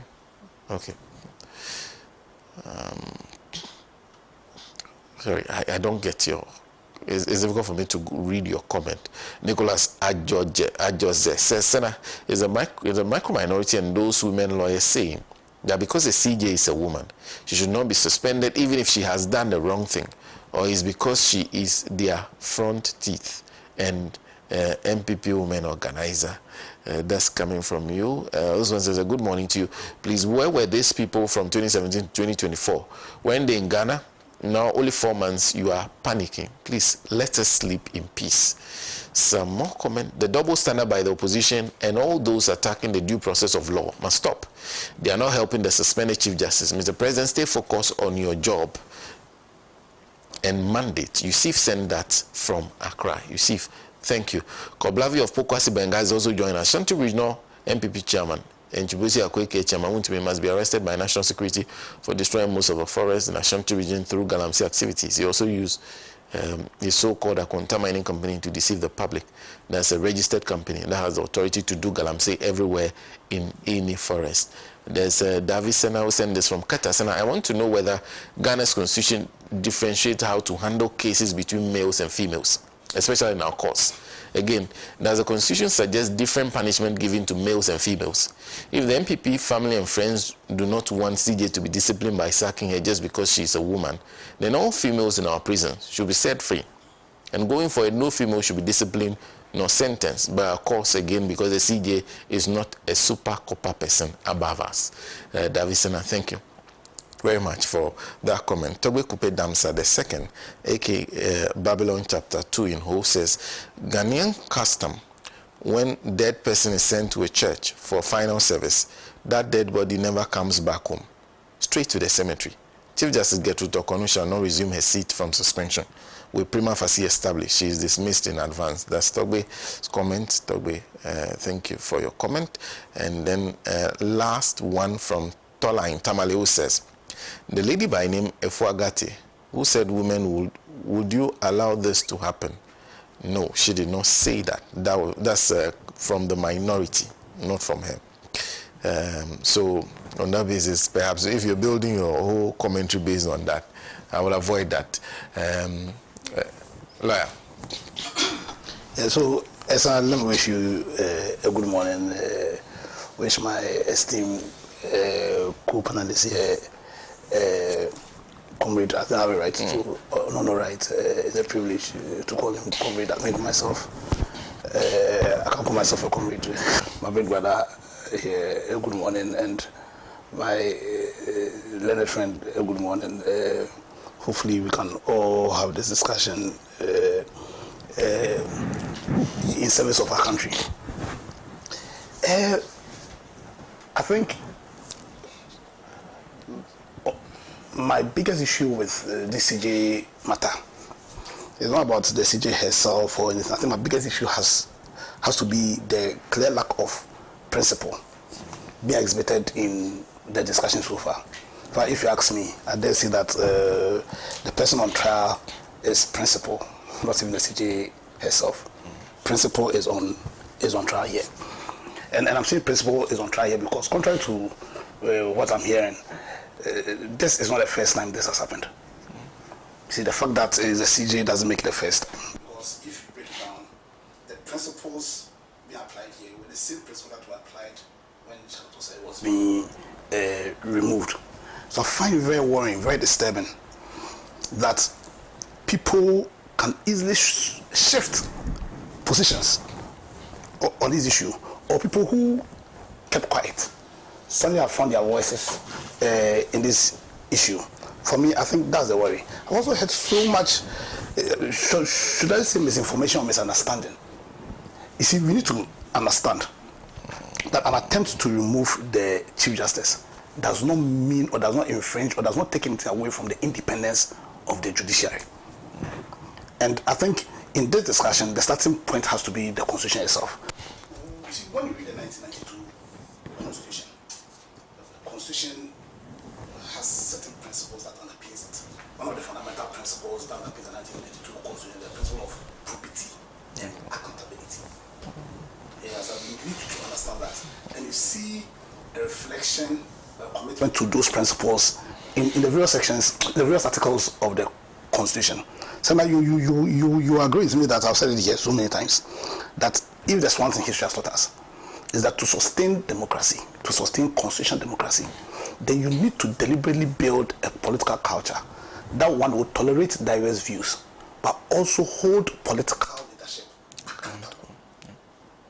And I think in that discourse, we all agreed that that's the only way in which you can guarantee for yourself the rule of law. Now, if there's another cardinal principle from the rule of law, is that nobody is above the law. The executive is not above the law. The legislature is not above the law. The judiciary are also not above the law. We are all under the law. And so I find it very surprising that in an attempt to hold the judiciary accountable, people will interpret it to mean that the judiciary is being attacked. You understand? Especially where the processes that are being followed, in my honest opinion, one, the processes are fair, they are strict, and in my humble opinion, very constitutional.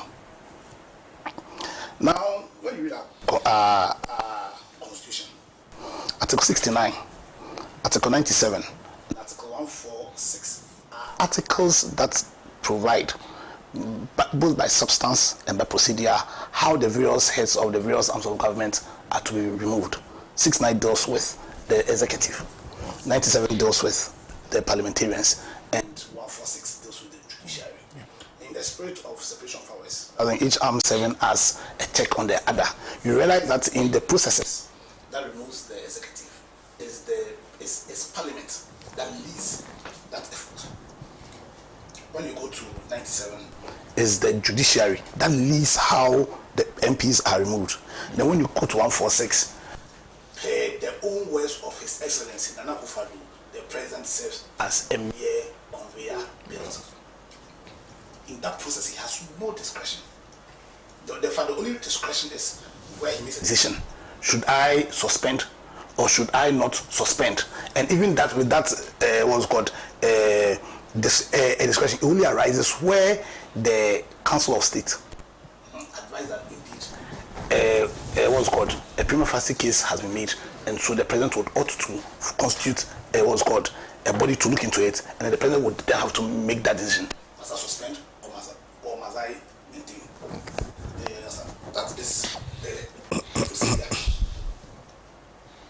I find it very dishonest when people want to say that the president is more as if it is orchestrated.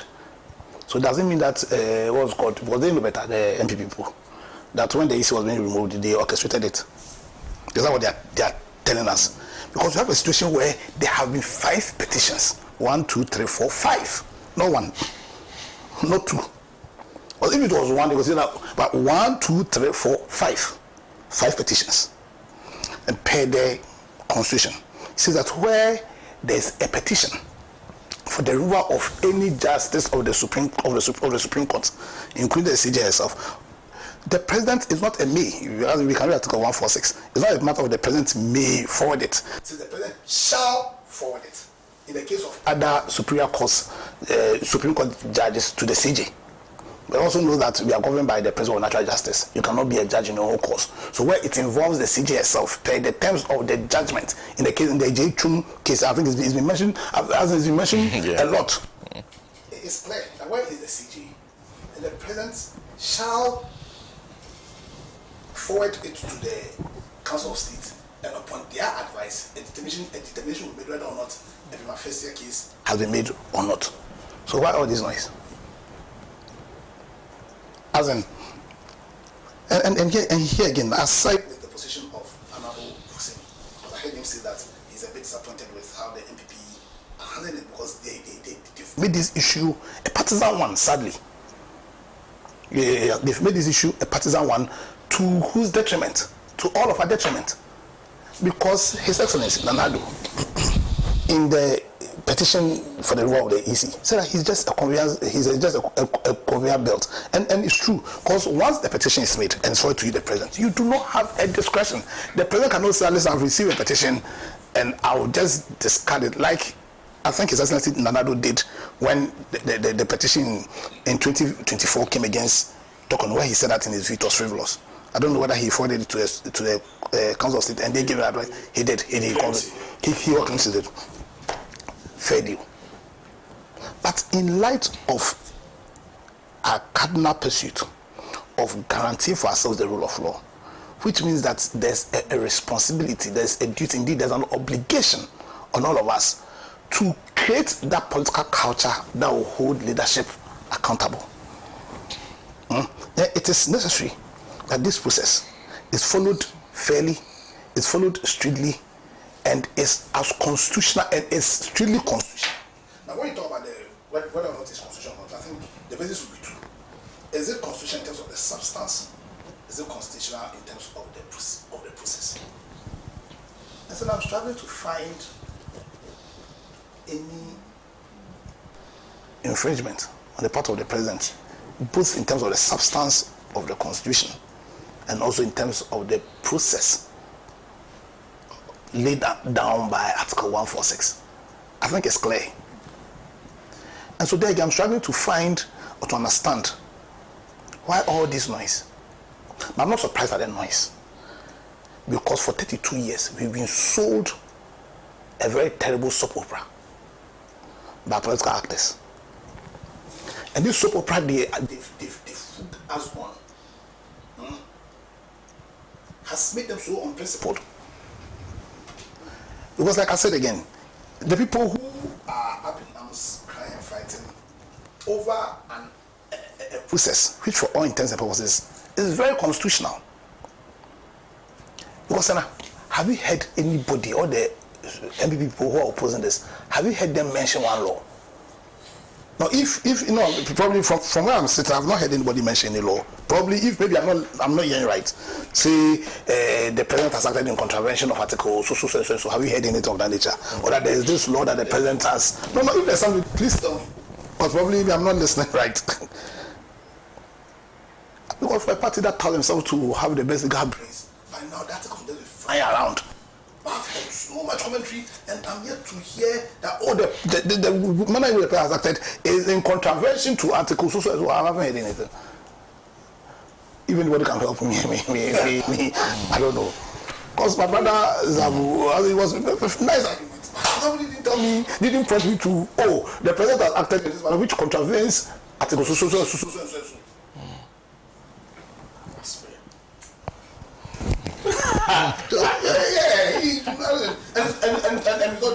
It's not just you.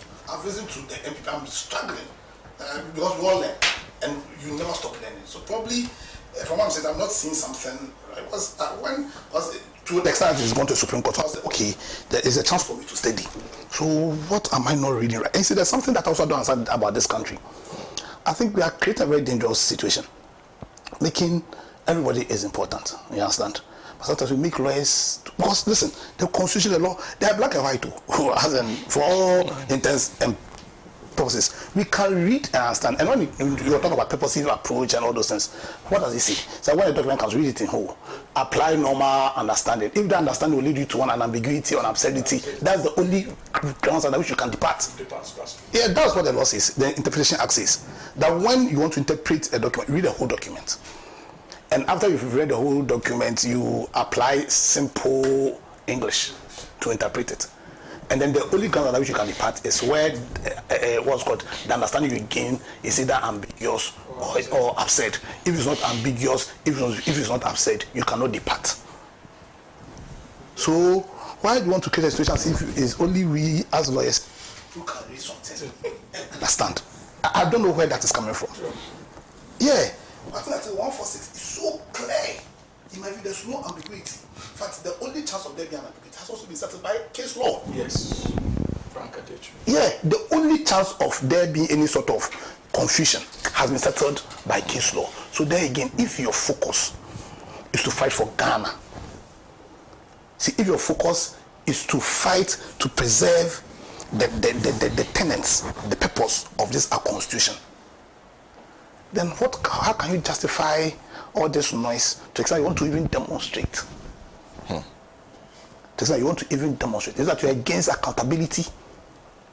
Is that what the people are telling us? That they're against accountability? By all means, they have a right to demonstrate. But the demonstration will tell all of us as Ghanaians their true character. That the MPP has become a party whose focus is on their parochial agenda, whatever that agenda may be, but certainly not Ghana. Because if it is Ghana, then you not take a position that flies against one of the fundamental principles that underpins this constitution, which is the principle of accountability. And you cannot take a position that is against this principle.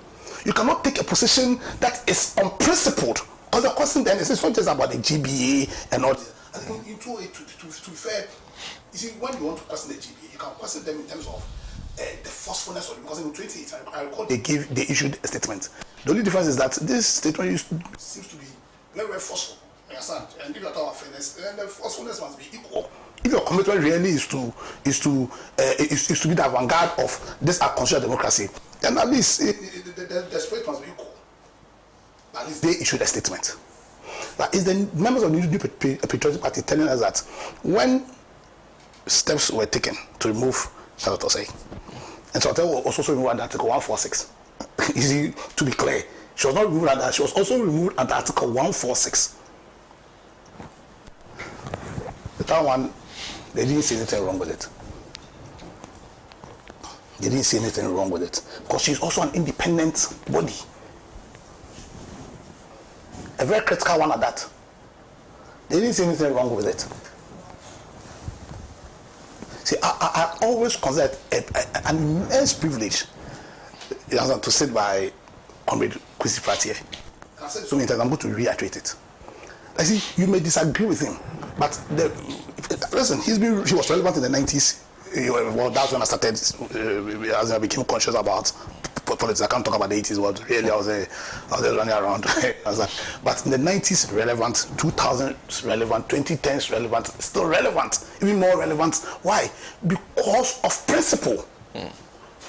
Because of principle. We talk about the rule of law. You are talking about what? Predictability. Yeah. You want to predict where you stand. And these MPP people, can you predict their position? Or they flip-flop. They flip-flop depending on whether they have a personal interest or not. For the last 8 years, we saw how the president of Ghana, and it shouldn't matter whether he was sponsored by the MPP, he was voted into power by all of us as Ghanaians. And when he became president over all of us Ghanaians. We saw him distort and attack all the institutions that our constitution created to safeguard our ability to guarantee for ourselves the rule of law. appointing people who were perceived to be MPP members onto the EC. I don't want to talk about the Charlotte issue because I want to believe that he was just a conveyor belt. And the more they make these arguments, it exposes what really was their intention.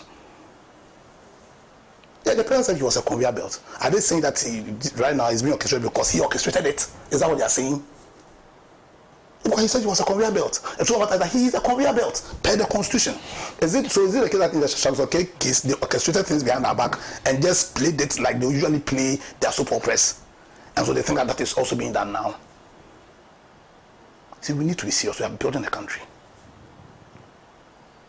And the only ground under which we can build a strong Ghana is to build it on principle. They want to put themselves up for leadership again in future. But how can we trust you to lead when you do not stand for anything? Yeah, what do they stand for? Martin Luther King said that if you do not, a man that does not stand for anything is not even fit to live. What do they stand for? What's their interest? Is their interest a desire to see a better Ghana? A Ghana where all of us get fair opportunity to make of ourselves what we can or may? Or their interest is just power? How long are we going to sit down and allow this dirty soap opera to continue playing? Sit down and allow people to just flip-flop. 2018, you see A, you say it's A, then 2015, the same A suddenly becomes B. How long are we going to sit down and allow this to happen? Yeah. Because what is on trial right today is not Justice Tokono. You see, for the avoidance of that, let me state this and state it clearly. His Excellency John Mahama, in my opinion, has not breached any constitutional provision in terms of the substance of what is happening. He has not breached anything in terms of the process of the procedure. Yes, if there's anything at all that we should ask, in my view, is for, I think is an opportunity to call for reforms. Because, you know, we're all sitting here saying that, listen, have you seen a leak, have you seen leak? Because this process, because they are using power that belongs to us. Because really, the people, we are the repository of sovereign power. And we've granted our powers to them. So the executive is using the power that we granted him. And the purpose why he's using those powers is for our benefit. The judiciary, the powers they are using, it's our powers. And they're supposed to use those powers for our benefit. Same for the parliamentarians. And so, in my opinion, and this is an opinion, that if there's anything at all I have, beyond the fact that they show that they are on principle to them people, then I think there needs to be some reforms. Because whatever happens, you need it to be legitimate. You need it to be accepted by the people. But how can we accept it when it is intransparent, when everything is opaque? You understand? So if there's any call, in my opinion, it's for a call for reforms. But in terms of what the law is today, I do not see anything His Excellency John Mahama has done wrong. Because the Constitution says that what it must be done in camera. That's what the Constitution says. I'm not the one saying it. You understand? But my opinion is, in future, if we want this process, because after the clauses that we can remove, it should be there. It does not infringe on the independence of anybody. When we say you are independent, what it simply means is that you are supposed to act independent. It doesn't matter who appointed you. After all, for 90 years, His Excellency Jerry John Rawlings appointed judges. Did NDC and His Excellency not lose almost the so-called famous MPP cases? The EC at that time in 2000 election, when His Excellency Professor Tamils was the EC then not appointed by what's called Jerry John Rawlings. You get. So when you say they are independent, it's not about who appointed you. It's not about whether or not we can remove you or not. The point is that we have a constitution that says that, or that's premised under the principles of accountability. And so the articles in the constitution that makes them accountable will be there. They will be there. And our politicians need to be responsible. They need to be principled. Because that's the only way you can keep the people fidel or faithful to this our constitutional democracy. And so let's allow the process to go on. Let's trust in the process. If they call anything, they should call for reforms. But we shouldn't allow this discourse that is not legal, that is bereft of, so it's legal because they have a right to talk. What I mean that we should not allow this discourse that has no basis. Suddenly the MPP are making a lot of arguments and they're not even quoting one article. As in, they should demonstrate to us clearly that their commitment is to build a strong Ghana. Their commitment is to fight for the rule of law, not their parochial desires.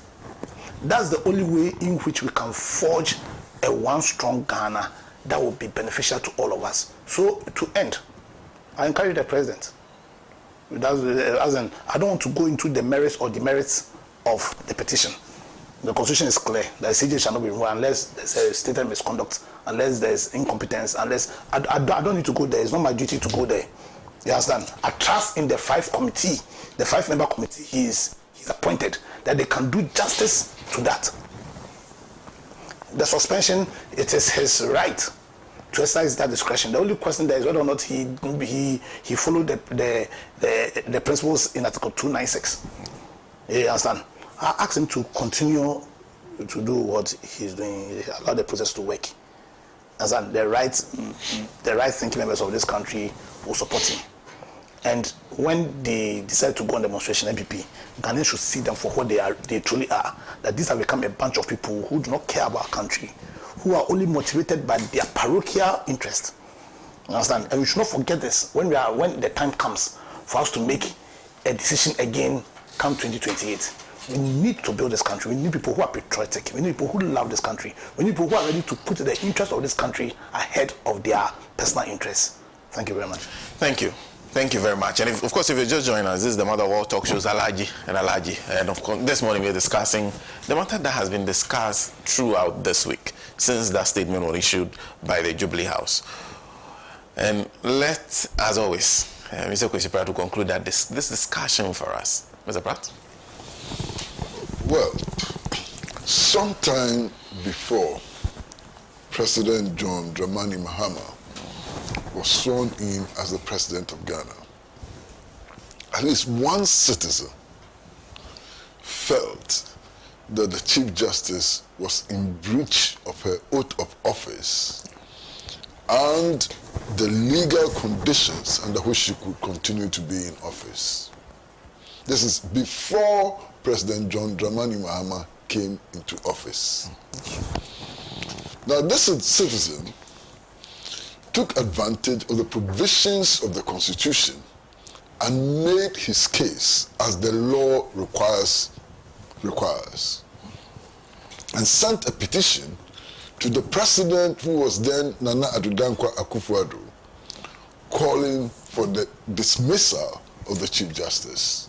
Now, this is a fact. This cannot be disputed.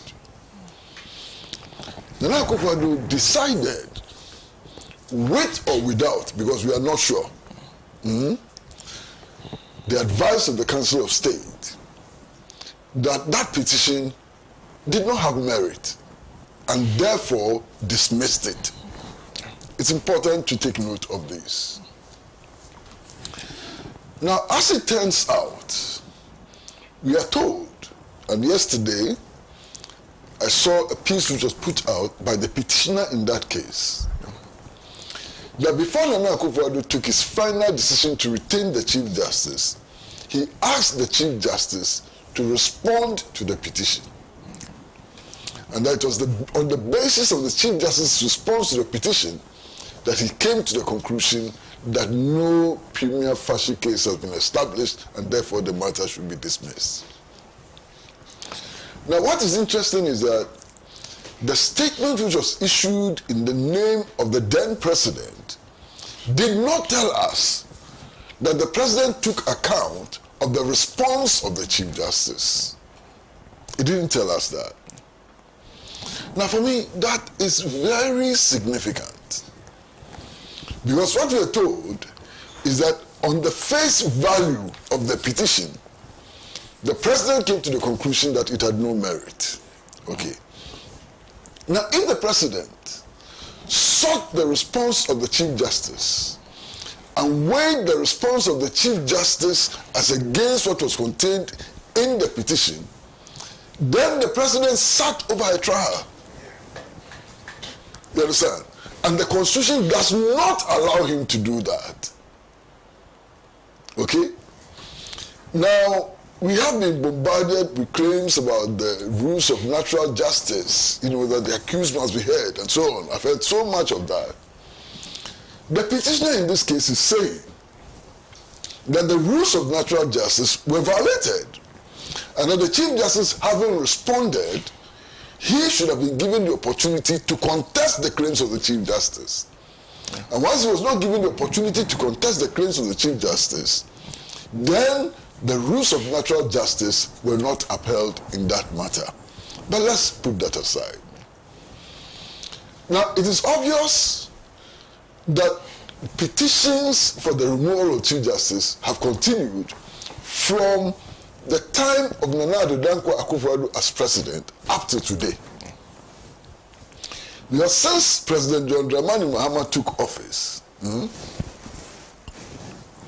he received 3 petitions also calling for the removal of the Chief Justice, and acted on the basis of those 3 petitions. Now we are informed that since he started acting on the basis of those 3 petitions, there have been 2 more petitions, bringing the number of petitions to 6. Now I'm sitting back and I'm bewildered. This is the first time in our history that there has been such a petition calling for the removal of the Chief Justice.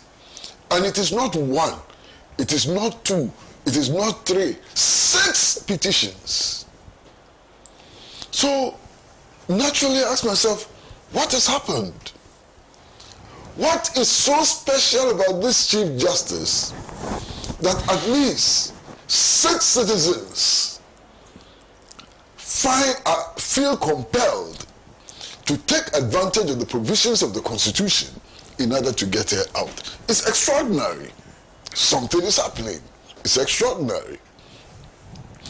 Now, I've been trying to find out what is so extraordinary, and to be honest with you, I don't know. I haven't found out. We're all still asking questions and so on. There must be something very extraordinary about this Chief Justice. Now, if you look at the provisions of the Constitution, it is very, very clear. There's no ambiguity when it comes to the provisions of the Constitution. And indeed, the lawyers on this panel have referred to other provisions of the Constitution. The provision that I have concentrated on is Article 146. Now, if you read Article 146, it says that when the president receives a petition, he should forward it, he or she should forward it to the Council of State, which shall then determine whether there's a prima facie case or not, that on the face of the petition, whether it is worthy to move further to investigate, the claims in the petition. That's what the Constitution says. Okay? Now, when the president received the petitions, what did he do? He forwarded it to the Council of State as prescribed by the Constitution. He did not take a decision on the matter. Significantly, the Chief Justice then protests that before the Council of State determines whether or not there's a prima facie case, she's entitled to a response. If you read the Constitution, she's not entitled to any response. Read the Constitution. I want anybody to read the Constitution and tell me that she's entitled to a response. She asks for 7 days within which to respond. The president says, no, I give you 10 days instead of 7. I lie. The president says, I give you 10 days, even though we're asking for 7 days. As a matter of fact, the president could have said, we are not entitled to a response, and it would still have been constitutional. But the president says, you want 7 days to respond, I give you 10. She writes her response. The response is then forwarded to the Council of State, so that the Council of State, in determining whether or not a prima facie case has been established, would also take account of her side of the story. Now, mind you, this Council of State is not a vagabonds association. On this Council of State is a retired Chief Justice. On this Council of State is a lawyer of repute and in good standing and a former Speaker of Parliament. On this Council of State, there are several lawyers on the Council of State. On this Council of State, there is a retired police chief. On this Council of State, there are retired ex-service personnel on the Council of State. So it is not an association of vagabonds. And indeed, on this Council of State, there are persons appointed by the President and persons elected on the basis of universal adult suffrage on this Council of State. So I'm wondering how anybody, for any stretch of imagination, can come to the conclusion that this Council of State is a rubber stamp for the President. That would be a very difficult decision to come to. But the Council of State looked at the petitions and also looked at the response of the Chief Justice and came to the conclusion that a prima facie case has been established. Now, when you talk about a prima facie case being established, it does not mean that the Chief Justice is guilty of the offenses alleged. It doesn't mean so. It means that on the face of the petition, we have come to the conclusion that the matters need to be investigated and the facts established. That's what it means. Okay? So it is possible that the next stage, which is the stage where the President actually establishes a 5-member committee, that next stage can investigate the matters and come to the conclusion that the Chief Justice is innocent and should continue in office. You understand? Now, there is something very, very clear in the constitutional provisions. And what is it? The Constitution says that the petition and the processes of dealing with this petition should be held in secret. There's a good reason for this. Now, the reason for this simply is that yes, a prima facie case can be established, but the 5-member committee so appointed by the President can determine that the Chief Justice is innocent. In which case, the Chief Justice must continue to be Chief Justice. Now, if it is not secret, if the documents are not secret, if the process is not secret, it is possible that the Chief Justice may suffer some reputational damage which would haunt her if she were to come back to her office. So the provisions which insist that these hearings ought to be held in camera is to protect the Chief Justice herself from the spread of allegations which may turn out to be frivolous. You understand what I'm saying? Now, interestingly, when the President wrote to the Chief Justice, after the Chief Justice had complained about the need for her, to put up her defense and so on, strikingly, the President protested that we are leaking information about this process. I hope you all remember. Yeah. And that it is not proper and it is not in your interest to be leaking information. As we speak, the Chief Justice has not told the President that what the allegation the President made was wrong and baseless. I don't want to go by the saying that silence means consent. Because it's not always that silence means consent. But for those of you who believe that silence means consent, then the Chief Justice would have agreed that she has actually leaked part of the process. You understand? In any case, only the Chief Justice under these circumstances has been accused of leakage.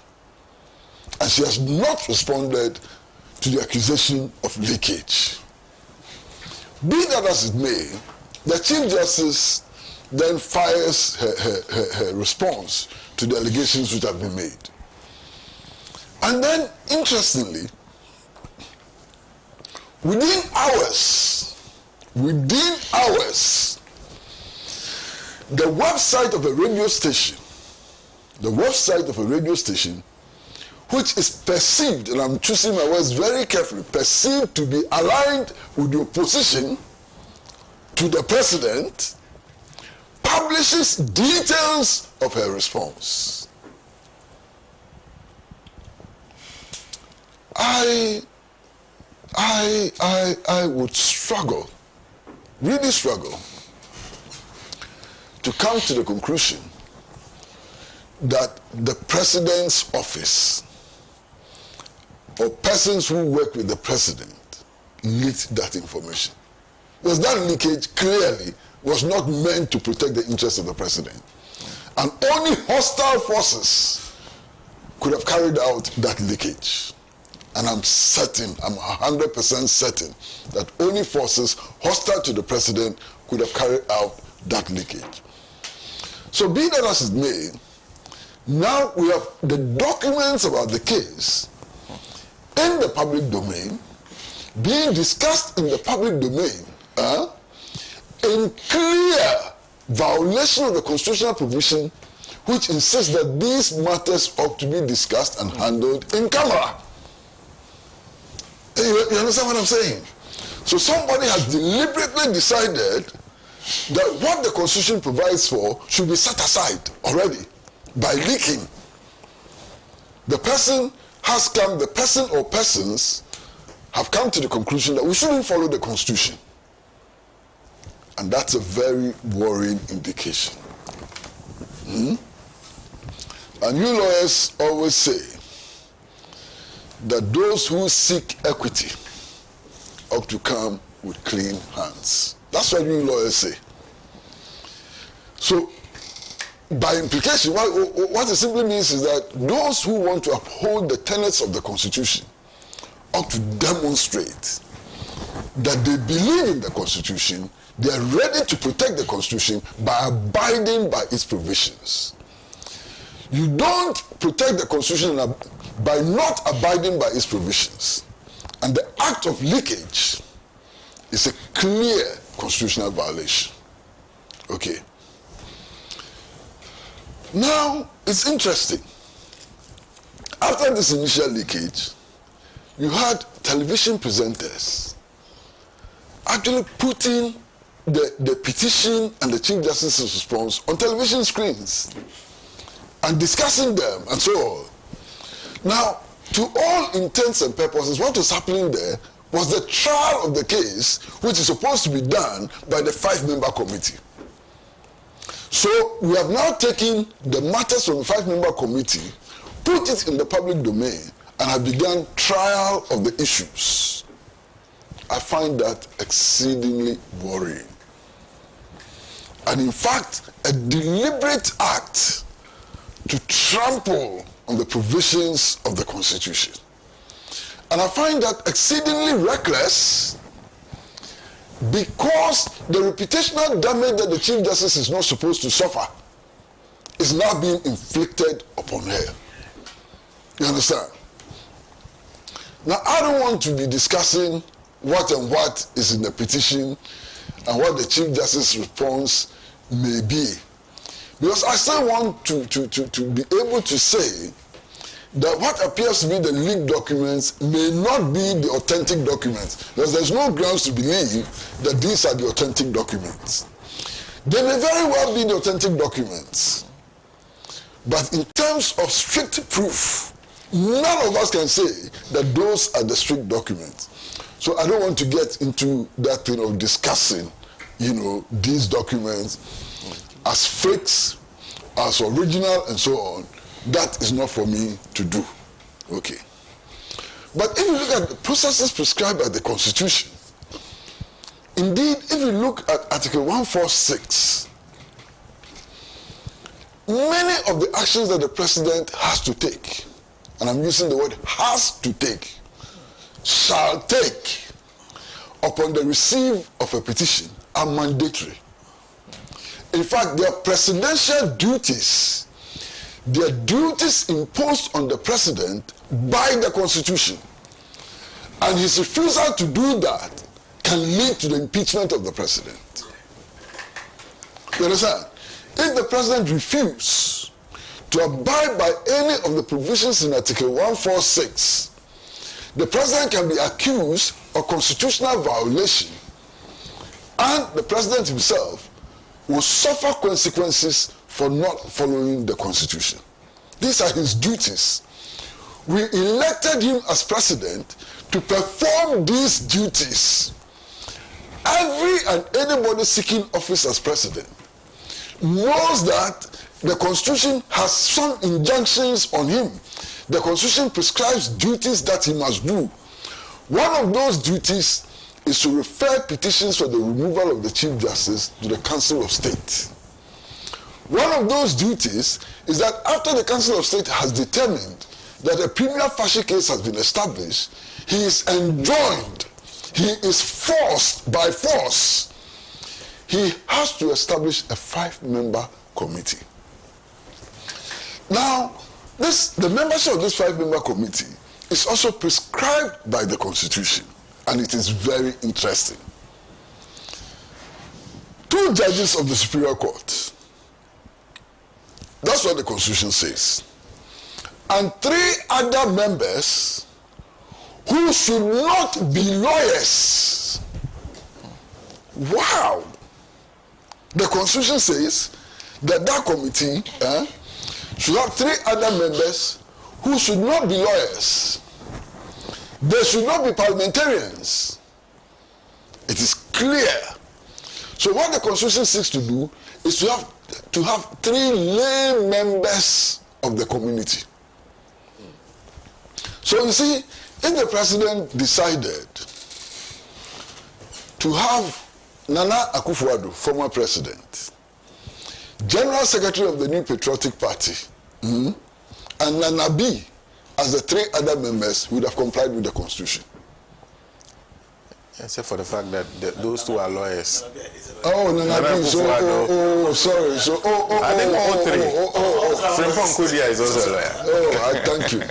So if the president decided, now let me change it. If the president decided to have Alhaji Mahmoud Bawumia as one of the 3, Wontumi as one of the 3, and John Boadu as one of the 3, he would have complied with the Constitution. He would not be in breach of the Constitution. You understand what I'm saying? On the other hand, if he also decided...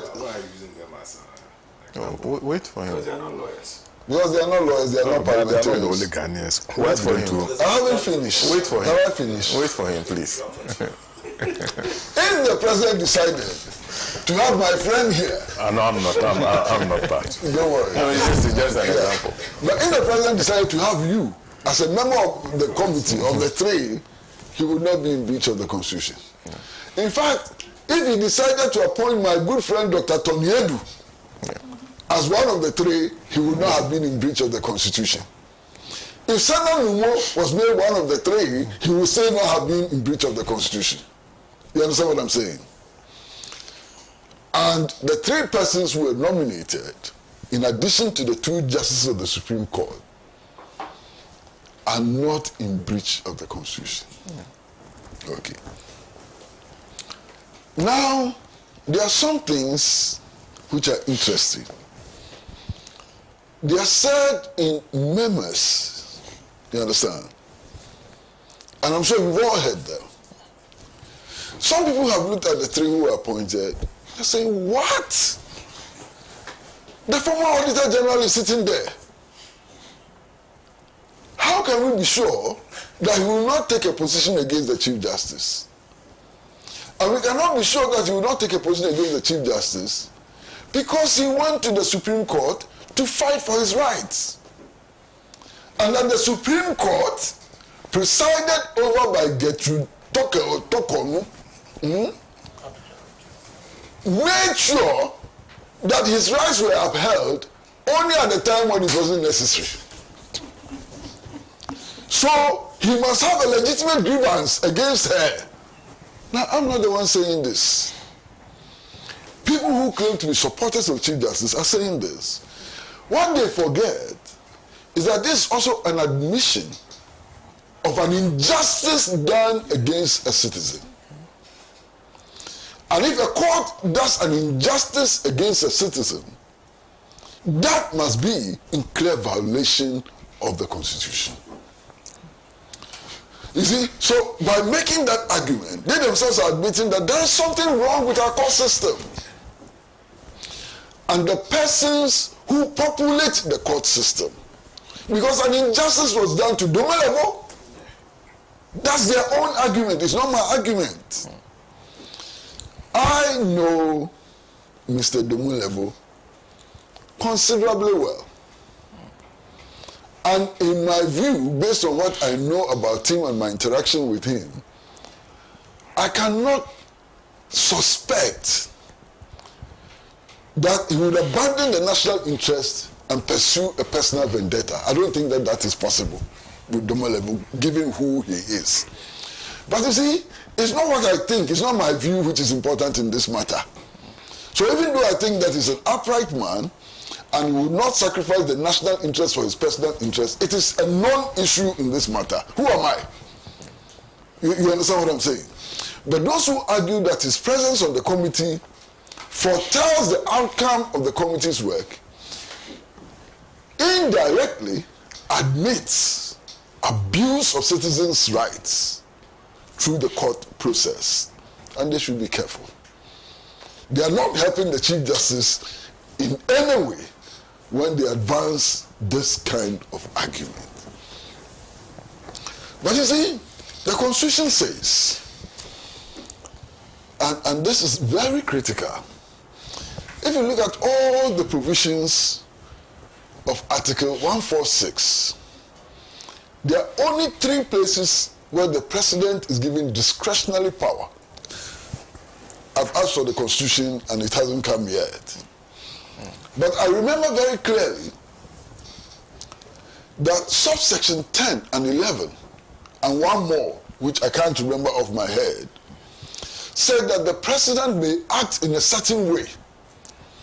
If you look at all the other provisions, it says shall act. But in those 3 instances, it says that the President may.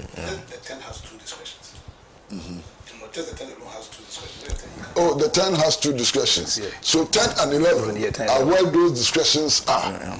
Okay.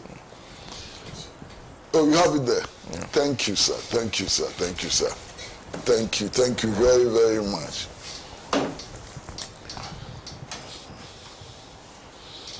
So I was talking about the discretion that the President has. And 10 says, where a petition has been referred to a committee under this article, the President may, that's the first discretion, in the case of the Chief Justice acting in accordance with the advice of the Council of State, by warrant signed by him, suspend the Chief Justice. That's discretionary.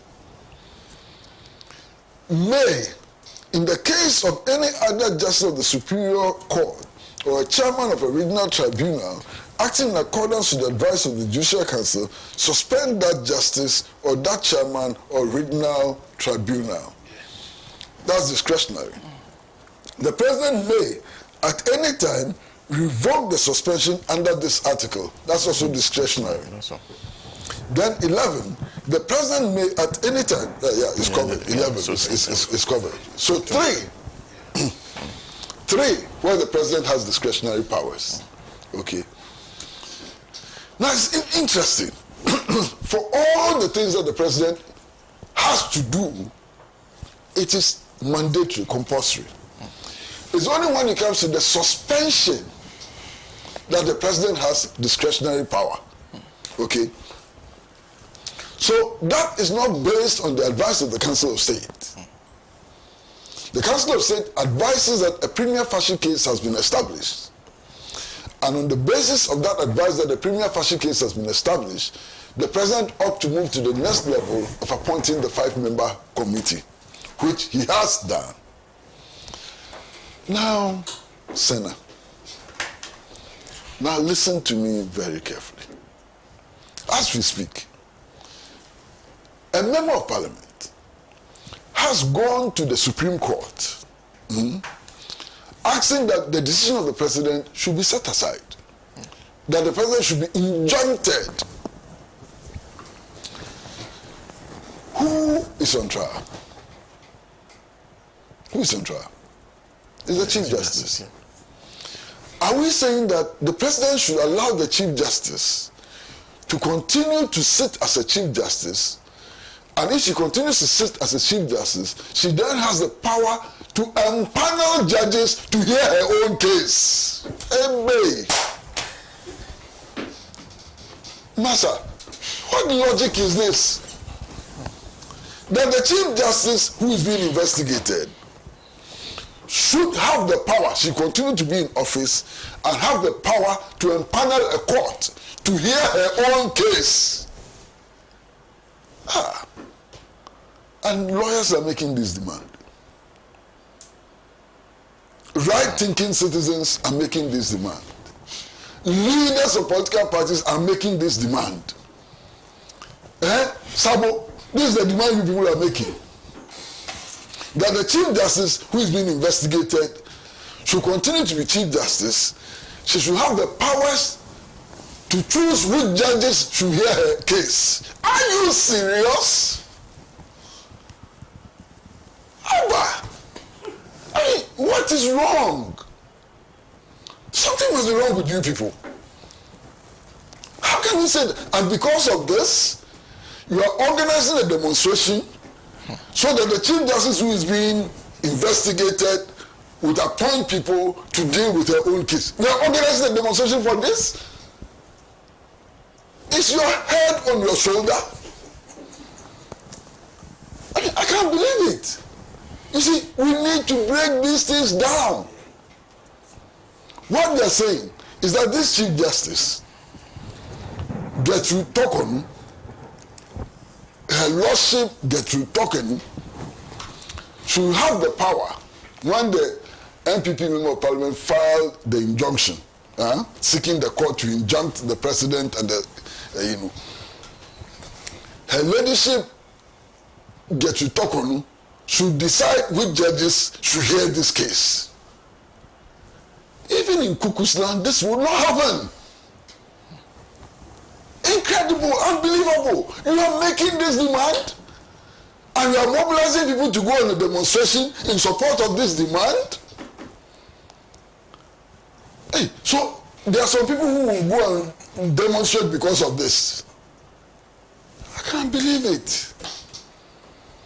Then, for me, one of the Jesus Christ, one of the demands, it doesn't baffle me, I mean, it completely unsettles me,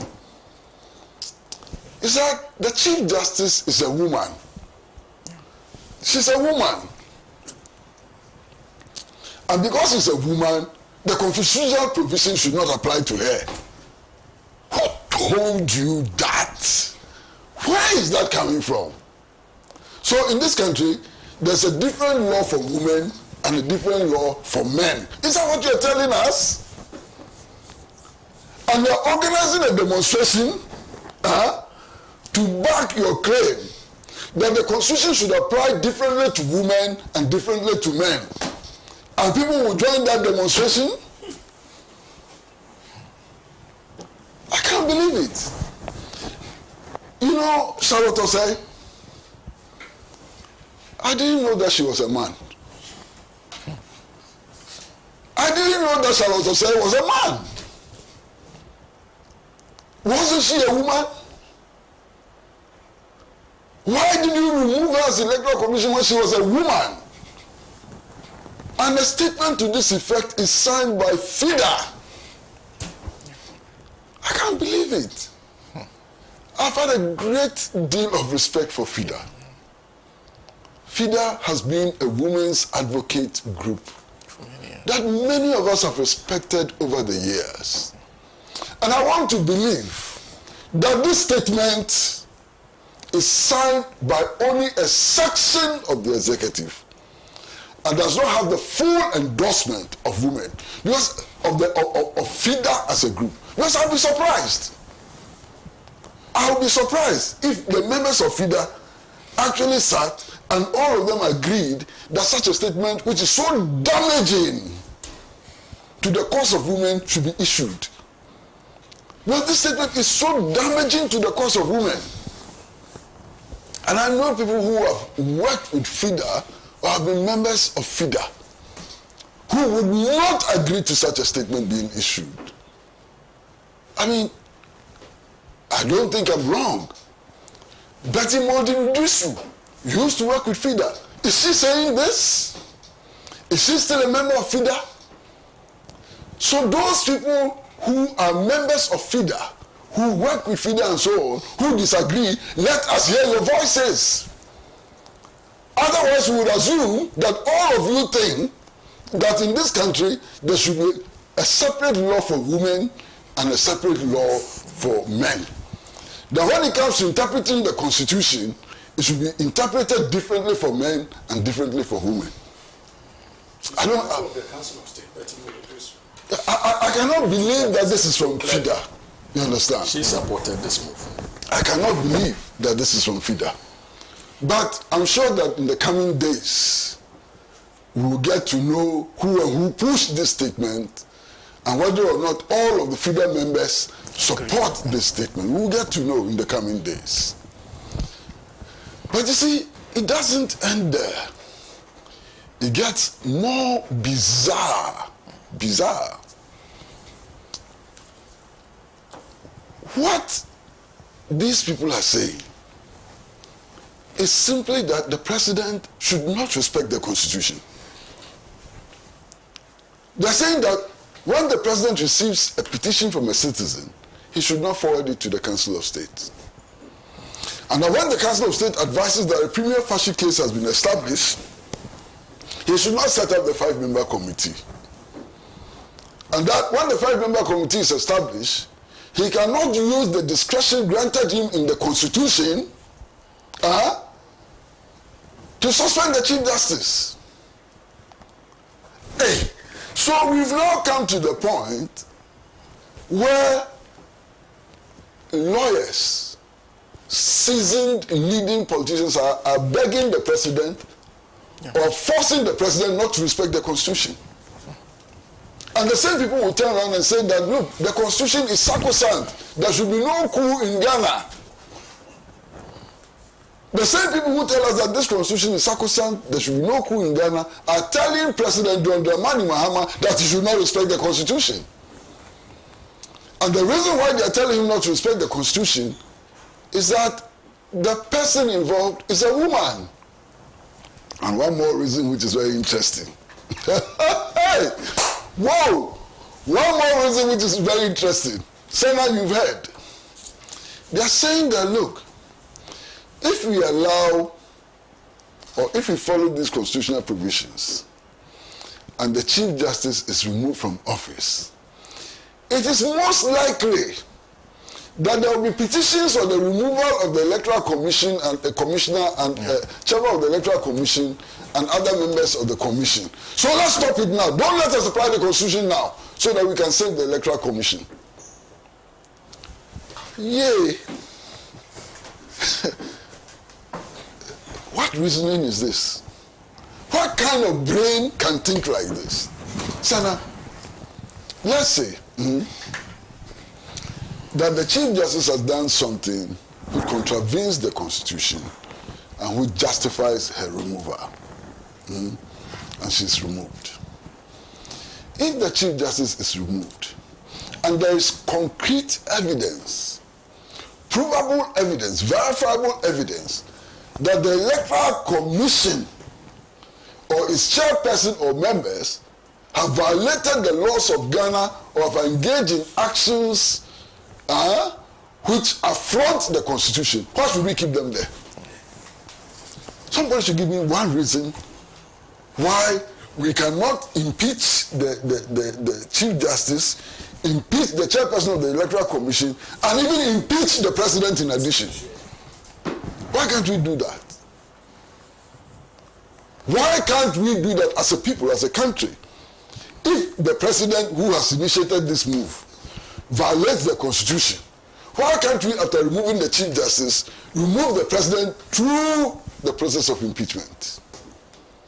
And if we can remove the president through the process of impeachment, at least at the level of theory, why can't we remove the chairperson of the Electoral Commission through another process of impeachment and through the application of the rules which are imposed upon us by the Constitution? Somebody should give me a good reason.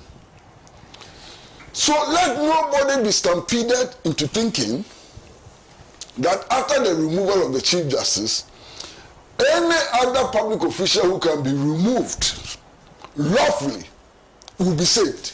Nobody will be saved. What will save other public officials is their conduct. Whether their conduct is above board, whether their conduct does not border on criminality, whether they have not displayed incompetence. Because if you are incompetent, after Chief Justice, there's no reason for keeping you there. If you have violated the Constitution, after Chief Justice, that is if the Chief Justice is proving, if the allegations against her are proven, they may not be proven. She may walk as an innocent person and come back as Chief Justice. I don't know anything now which suggests that she may not be able to go through this committee and come out with flying colors. She may. You understand? But if she doesn't, it doesn't provide protection for any public officer who can also be removed through the application of the constitutional provisions. Listen, now let me say this. I will be most disappointed if any effort is made to subvert this demonstration which our friends are planning. They must be allowed to demonstrate. It is a right which is guaranteed by the Constitution for all citizens. So they have a right to demonstrate. And nothing should be done to prevent them from demonstrating or to delay even the demonstration. In fact, they should be encouraged to demonstrate. I'm encouraging them, they should demonstrate. Master, they should demonstrate. If they want to organize 20 demonstrations, they should go ahead and demonstrate. But you see, they should not delude themselves that because they are demonstrating, the president will violate the Constitution. You understand? So they should be allowed to demonstrate. In fact, it's not a question of being allowed to demonstrate. The Constitution itself gives them that right to demonstrate. And nobody has the power to take that right away from them because they are members of NPP or some other party who didn't even contest the election and some other party who got 0.15% in the election as well. They are all entitled to demonstrate. And I think they should be allowed to demonstrate. I would encourage them to demonstrate. You understand? One, we have to be clear in our minds that those who disagree with them also have the right to demonstrate. Okay? And if you look at the current configuration of the forces in our country, you can tell what these outcomes would be. If everybody is demonstrating for what they believe in, you can tell who can put out the largest numbers. But master, left to me alone, even those who disagree with them should not organize demonstrations. For what? To implement what the Constitution enjoins us to do as citizens, you don't need demonstrations to do that. These are matters of law, constitutional law, and so on. So, no problem. Those who are against it, those who want president to violate the Constitution, let them demonstrate. No problem. In fact, the police should give them protection and so on.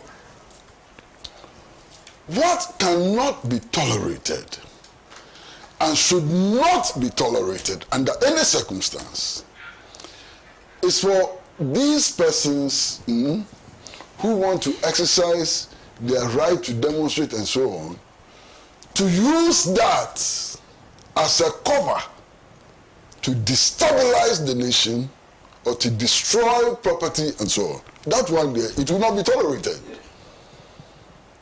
They have a right to demonstrate. That right should be enforced. They should be allowed to demonstrate and so on. But if in the process of demonstration, you burn somebody's car, somebody is driving on the road, innocent person, he didn't join your demonstration, you burn his car, what? That law should deal with you. The same law which allows you to demonstrate frowns upon you burning other people's cars. If in the process, you see somebody wearing an NDC t-shirt and you hit his head with a stick and he dies, you should be held responsible for murder and dealt with according to the laws of this country. Finish. So all of us will enjoy our rights when the time comes. And I wish them well. I encourage them. I wish them, please, don't stop the demonstration. Go on, go and demonstrate. Because if you demonstrate, you'll be making a clear statement to the world that you have no belief in this constitution. If you demonstrate, you're making a very clear statement in the world that you don't believe in the rule of law, and so on. Because how can you demonstrate to force the president to do what is unconstitutional? Or to force the president to do something against clearly stated constitutional provisions? It's up to you. So go and demonstrate. In fact, you are delaying. The demonstration should have started already. You are delaying too much. Go and demonstrate. What is this? SENA. Thank you. And from all indication, the Attorney General will not be in their way. I think that in the case of the anti-Galamsey demonstration, the police went to court to try to stop the demonstration. The AG actually advised the police to stop that process and withdraw whatever they sent to. So the Attorney General will not be in their way. They won't have a problem there. There are a few comments. This one, Dr. A.K. Amenshia says, good afternoon. Please kindly ask Kwesi Pratt what would he do if he finds himself in CJ Tokonu's position. What is his advice to the CJ at this critical moment in the history of a country? Second, if Kwesi Pratt, okay, Ghanaians are expecting two different books. Okay, that they are Ghanaians are expecting two different books from you. So this one is a different matter. I can deal with the first question. Yeah. It's not difficult at all. Yeah. You see, because she's Chief Justice and is suspected to be fair to all, to be independent and so on, she has a duty to herself and to Ghana at least to appear independent. The way the matters are being carried on and so on, the aesthetics are very bad for her. And if I were her, I would act differently. Look, she has a right to choose whoever she wants as her lawyers. No problem. But you see, perception is not always about reality. So if she ends up in a situation where all her lawyers are from a certain political party or affiliated to a certain political party, it may color or deepen public perception. If she allows this case to be reduced to a fight between MPP and NDC, through the leakage of documents and so on, it is harmful to her and so on. So if I were her, I'd be worried about the aesthetics of the case too. Not just the substance, but the aesthetics of the case. And so far, when it comes to the aesthetics of the case, I don't think that she's doing very well. So that is my answer to that question. Okay, great. He's talking about two books expected from you, though. I don't know why he's chosen two. He said one. your experience and encounter with various or past presidents and their governance or regime. 2, contribution of journalism to the development of this country. That's from Dr. Menshia in the UK, who sent that. There's Alhaji in Pig Farm, who says, those who jubilated over the dismissal of Madame Charlotte Osei are today crying foul of the suspension of the Chief Justice. I never knew people attain higher education and then become unfortunately literate with their thinking. When Anado forcibly removed Madame Charlotte Osei and Mr. Domelevo from office, what was your reaction? No one is more human than others in this country. If the micro-minority in Parliament are not happy with the decision of the suspension of the Chief Justice, they can go on hunger strike or keep quiet for His Excellency President John Dramani Mahama to reset the country. Denise Akwete says, can you imagine what MPP would have done if we had an opposition-controlled Parliament today with same number of the governing NDC that can trigger and effect any impeachment process, and His Excellency John Dramani Mahama refuses to discharge his constitutional duty as far as the said petition for the removal of the Chief Justice is concerned and the consequences thereof? It is indeed regrettable the way some lawyers approach this petition case to suggest as though the MPP should be the ones telling Ghanaians how the 1992 Constitution should be approached in matters like this. So sad. Thank you for those comments. I wish I could go through your comments, more of your comments, but I'm in a race against time. I think we can do just brief comments on the matter of ECOWAS, the launch. I guess we'll have the opportunity to talk about ECOWAS 50 in a bit more detail because the celebration will now kick off. But just some brief, very brief comments because I have 15 minutes. And I'll start with you. SENA, just even before I do that on ECOWAS, let me just make the point that I agree with Uncle Kwesi in terms of the powers vested in the president when it comes to upholding our constitution. It's clearly stated under Article 58. And so when we say the executive authority rests on the President of the Republic of Ghana, it proceeds to say that it also includes the maintenance and protection of the Constitution 1992 under Article 58. And so if the President is honoring provisions of 142, failure to do so would mean a breach. 146, so thank you for the correction. It would mean a breach of Article 58, which could possibly lead to the impeachment of His Excellency, the President. In his oath of office, yes, he says that he is going to protect, going to defend, preserve the Constitution. Absolutely. So you see, that is why I agree with him, totally. So if you look at the agenda, the decision of the New Patriotic Party to protest, I'm struggling to understand the objective behind such a political decision. Because you only embark on protest when you feel that the government or the president seem to be engaged in acts that are contrary to either the constitutional provisions or our democratic principles as a country.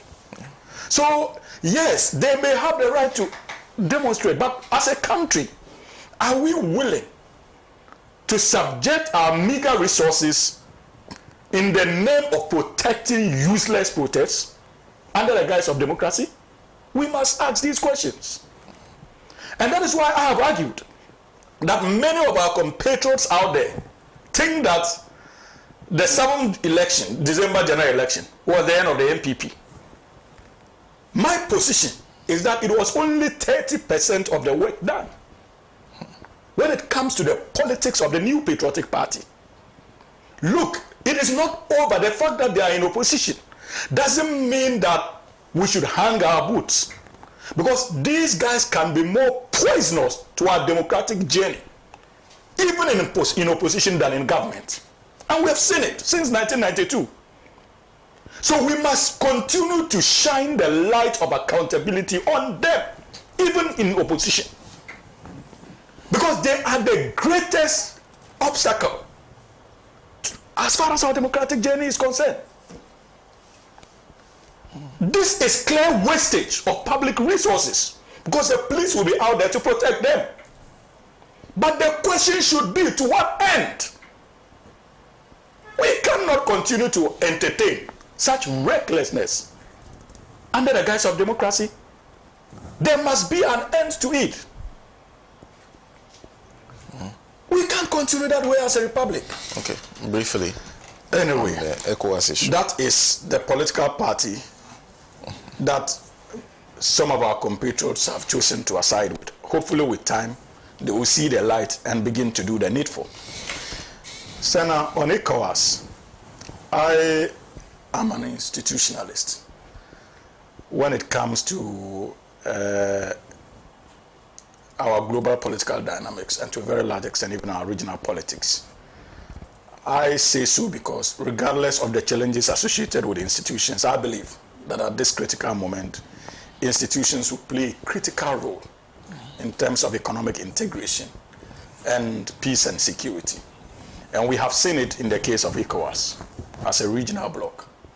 If you want to assess the impact of ECOWAS so far, there's always a temptation for us to feel that they have done so little when it comes to our objective of integration. But I always analyze or assess or evaluate their performance based on the performance of other international organizations. Because whichever way you look at it, in terms of long-standing reputation, the likes of the United Nations, the World Bank and IMF have earned that long-standing reputation, and in one way or the other have influenced the politics of not just the Western world, but even Africa, and for that matter, West Africa. So with ECOWAS coming up, our own identifiable institutions coming up, naturally would have to compete with these international organizations. So it has not been easy with the ECOWAS setup, but you cannot also discount the sincere efforts choked since 1975. Because around this table, if you take the objective of peace and security alone, we know the role they played in 1991 thereabout, in the Liberian crisis, and how the ECOMOG played a critical role that eventually brought it to an end in 1996. Then in Sierra Leone, ECOMOG was equally instrumental somewhere in 1997 in ensuring peace within that space. Then you can make reference to Guinea-Bissau too. The intervention of ECOWAS there, and of course, quite recently, Gambia, the Adama Barrow debacle, and the role they played. So clearly, there are so many challenges associated with the organization, but when it comes to peace and security, I think that we may not be so proud. They could have done better.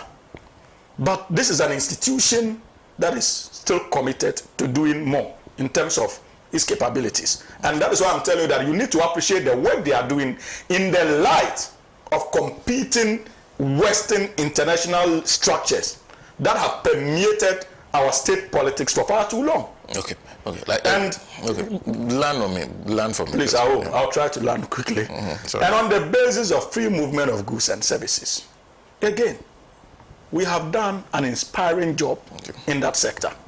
Today, we can move to many of our neighboring countries without the associated hassle that used to characterize such travels. They are still ironing out the modalities in terms of our ability to establish businesses in other ECOWAS countries. But clearly, the steps are progressive and inspiring. So we can only hope that we would get the needed support at state level to ensure that ECOWAS truly becomes authoritative when it comes to West African affairs. Because the organization can become like the World Bank or UN if indeed we are willing as individual states to drive it in that manner. But until that is done, look, we will continue to have challenges. So I wish them well.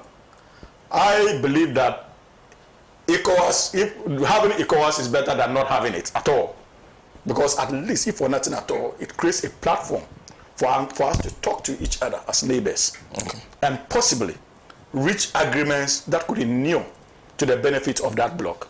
So yes, my desire is to see ECOWAS perform in terms of financial support, the World Bank and IMF. But until we demonstrate commitment as far as the individual states are concerned, it may continue to be a dream. Laswini, thank you. Front page of the Daily Graphic, Wednesday, April 23rd, 2025. Ghana will mediate to strengthen unity in ECOWAS. That's one of the headlines. President Mahama. Mr. Sabo. Yes. Senator. Before ECOWAS, let me just ask these questions. You have to be brief with that before you move to ECOWAS. Yes. with the committee that is to be formed by the president, of which the committee has been formed already. Well, I'm not with them, so I cannot tell whether it's formed. No, the president announced the committee. No, I'm saying that I'm not with them. I didn't know. You are not giving me the information. I'm sitting on the windows. I'm not part of the NDC setup. No, but you're part of the Republic. And it's the Republic that has set up. No. They don't consult me. And they did not. It's not the NDC that has set up this. Only NDC will be graphic. Is it not said by the president? That is in the graphic. We all read it from there. Do you have to be NDC to read graphic? Is it not your president? Is he not your president? That's a good question. Is he not your president? No, he's the president of the Republic of Ghana. Is he not your president? I'm saying that I'm a citizen of Ghana. And so he's the president of the Republic of Ghana. Please allow him. So I just allow me to do the questions. Yes, he has the privilege to that what my big brother Kwesi Price said, that per the Constitution, 2 lawyers and then 3 other people. 2 judges. 2 judges. Thank you very much. And then 3 other people.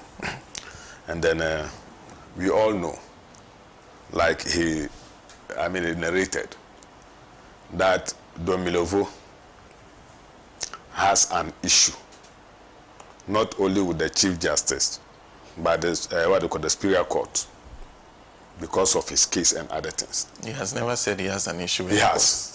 He went all over radio stations and television stations complaining. Oh, he said we are all aware of, and we are all humans.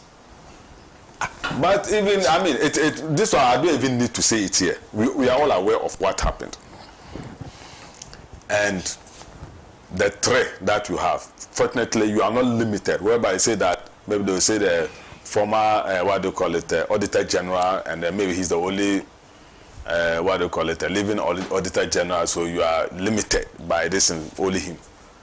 That you can appoint all other people because the issue of the Chief Justice, and then you couldn't find anybody. It's the level that you can find onto a person.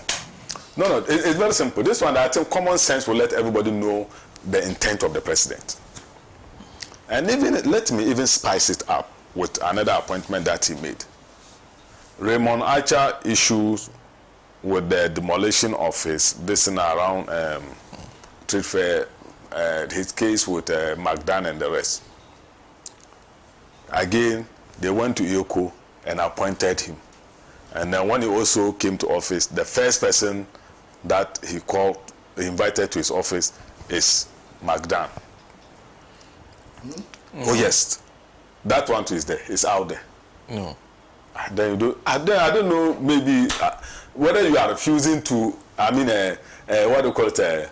Speak to what is actually happening, or I am hallucinating. He's only been pursuing one case. Oh, then go and check. Go and check. It is all over. Go and check. Go and check. Now, as we speak, he's hunting McDan. He's been invited to ECOWAS. McDan has been invited to ECOWAS. And you see, that's going to say. So if your appointment is going to be like you want to settle personal scores and other things, then you can imagine by the end of your 4th year what you have done to Ghana and other things. And McDan, we all know, of course, if he's into money laundering, I don't think I will also support him. That's of course, IFC. He should be dealt with and other things. But nonetheless, we all know what McDan has been doing in this country. Yes. He's a business person. He's a business person. I'm not actually trying to say that if he's indeed involved in money laundering as they are suspecting, he shouldn't be dealt with. But is that the way to go about things? So that one, that is one. And then this particular issue too. What do you call it? With regards to the Ghana Bar Association. So does it mean that because of the stand that they have taken, they are also MPP? What stand? No, but they have not taken your stand. They haven't taken your stand at all. They are saying we should follow the Constitution. That's what the Ghana Bar Association is saying. So you are saying that we shouldn't follow the Constitution. No, pardon? They have not said that the president is not following the Constitution. Constitution. Have you read the statement? Possibly the statement is targeted at you people because you are not following the Constitution. In which way? Which way are we not following? That's why you are going on demonstration. I think in my submission, I stated many that shows that, in fact, by the constitution, because especially when you were talking about the traveling allowances and the rest, yes, that two people were dwelling on just one side of the what do you call it, page 37. It's not one side. Is that not it? Yes, but a lawyer, no, let's become. You see, like I told you, I'm not a lawyer, but at least lawyers came out to also analyze these issues and also made references to other areas of the constitution that actually allows the what do you call the Chief Justice to have actual travel with some people with the So no, I'm saying that. I said lawyers, and it is in the constitution. I'm not a lawyer. That's what I'm saying. It is there. No, let's come. Okay, let's go. Article 71, and then let's go and look at page 9 and 10. What does Article 71 say? Pages in Article 71. Pages in Article 71. Let me come. Please. Let me come. Let me get it for you. Page and our constitution let me get it for you. From another person's. Let me get it for you. Depends on how it's arranged. Please. My time. It's tough. My time. What time is up? Oh. I'm willing to sacrifice my time for him. Oh, okay. Thank you very much. I'm looking for a platform. And I'm thanking in advance. Yes, let me come. I'll get it here. So you can go to lawyer, and once he gets it, he can come back. Please, your brief views on ECOWAS. I'll come back to him when he's found the article. I'm surprised you want to. Page 9 of Article 70. He still wants to talk about today when the ECOWAS. You see, my learning friend spoke about the good things we want to consider on recently. As I want to depart from the glorious past. See, the point is, we sat down and watched. Article 71. I can give it to you. No, I'm getting. There was a write-up here. I'm coming. I just wanted to be very distant. You see, we have an ECOWAS right now. That's without, I think, 3 or 4 of its members. I found it. Okay. But No. Please, go ahead. When you're done, I'll come back to you. Guinea, Mali, Burkina Faso, I think Niger. Yeah. And within that, in a very, very short time, ECOWAS, you see, is under attack, a siege by the new colonialists. Some of the fundamental principles that govern international relations were breached. And I'm just grateful that Ghana, under the leadership of His Excellency John Mahama, has taken its rightful place as a leader, not just in the ECOWAS, also in Africa, to bring on, to try and find a platform where we can bring on board some of these critical countries. Like I said here before, it is unpardonable. Ghana will sit down and even be part of an attempt to attack sovereign countries. Not to mention the fact that those sovereign countries includes Guinea and Mali, who are core allies. And so the reset agenda includes a restoration of that lost relationship, and I'm glad that at the forefront of His Excellency John Mahama's agenda, I think that agenda finds its place in the fact that he's appointed a special envoy to help solve some of these issues, and I hope that ASAP these problems will be sorted out, and ECOWAS will redirect itself to its core focus to contribute in the forging of that one strong Africa, where our collective agenda can find its place in. Having said that, I think Sabo clearly does that, so we can close the show. Oh, Comrade will speak and then we'll close the show. Should we be going back and forth with this? What's it called? Oh, okay. So issue. I can come back to you. I wanted your views on ECOWAS briefly. ECOWAS, talk about ECOWAS. That was what they forget. Oh, you're giving your time. Talk about ECOWAS. Yeah, please do for me. Because you see, we should not be fooling ourselves at all. The biggest threat to ECOWAS today is the Islamic insurgency in the region. Last week, Benin was attacked by these insurgents. They killed 70 soldiers. The government says that they killed only 54, but even 54 is a problem. seized huge quantities of ammunition, including armored vehicles and so on. Northern Togo has been attacked. La Côte d'Ivoire has been attacked. Intelligence available in Ghana suggests that they've come all the way down south up to a place around Yeji and so on. This is what we should be confronting. This is what our leaders should be confronting. Are we waiting for us to be attacked before we act? Rather than waste time on this useless sermons on multi-party democracy and so on, we should be working in tandem with Burkina Faso, Mali, and Niger in order to stem this insurgency which is about to engulf all of us. You understand? When Traoré took power, his government had about 40%, control over 40% of the land territory of Burkina Faso. It went up to about 60%. Yesterday I was reading new figures and it says that they're back to 40%. Mali is under attack, you know, by the Azawadi liberation movement and so on. This is where we have to focus our attention and stop all these nice things about celebrating 50th anniversary and so on. We are on the brink of an attack, catastrophic attack on us. Let us come together and fight this insurgency. Okay. Sabo, to conclude, you were... The issue of the insurgency that he has just brought. In fact, I've gotten this in here.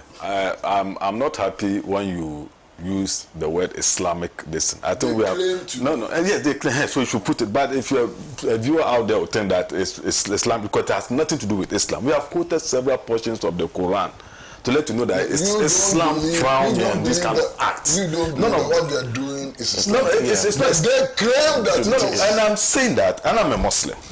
And most of our scholars will have come to tell you that all these acts has nothing to do with Islam. Even if the person is praying 24/7 and he's doing it, he seems to be a Muslim.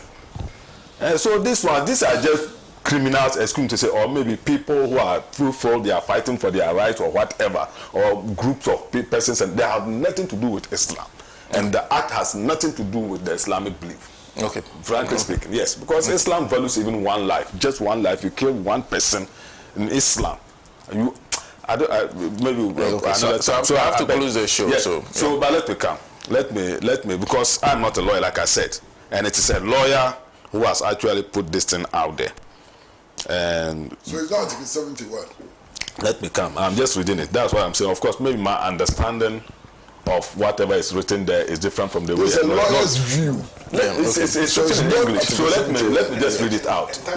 Let me just read it out. I don't know why you are not allowing me to read this thing out. So go ahead. Take a look at the said travel policy.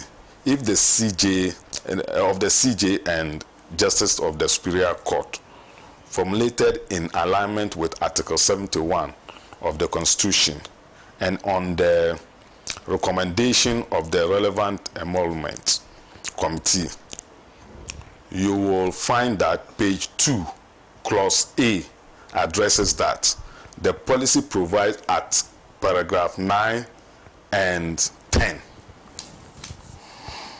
Paragraph 9 and 10. So sorry, it wasn't pages further. Paragraph 9 and 10. Not of the Constitution. Okay, not of the Constitution. Exactly. So who wrote that? Whose view is that? That one I don't need to know. I say it's a lawyer. No, but you are referring to... It's a lawyer. You should go and check the reference that I have made, whether it is true or not. No, it's important. You don't need references to it in my initial comments. No, because you're not referring to a law. Because there's the information out there. Otherwise, if I had not found this thing to read it out, it will look like I'm the one who have just No, you actually have said nothing. Something like because what you have read is not from the Constitution. It's an opinion but is it within their setup as part of their emolument? That one. No, but that is why I explained in my initial submission. I told you that so he disagreed with that point of view that you are reading. I'm not even disagreeing. Yeah. He doesn't understand what he has read. Okay. There's a travel policy that guides how the senior court judges they travel, superior court judges. And I've told you that's 9B and 9A specifically deals with official and unofficial travel. And the rules relating to unofficial travel is different from the rules relating to official travel. So where did she falter? She faltered because the petition against her makes accusation that you are traveling as you are going unofficially, so you are only entitled to go, and the cost of the trip paid for by judiciary.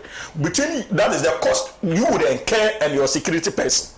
But when you are traveling officially, you have the option to elect to even drop your security personnel and go with your husband or your daughter. Are you getting it? In this case, the petition against her was that you traveled unofficially and traveled with your husband and daughter, and the cost was borne by the state. And I am telling you that alone constituted an affront to travel guide policy.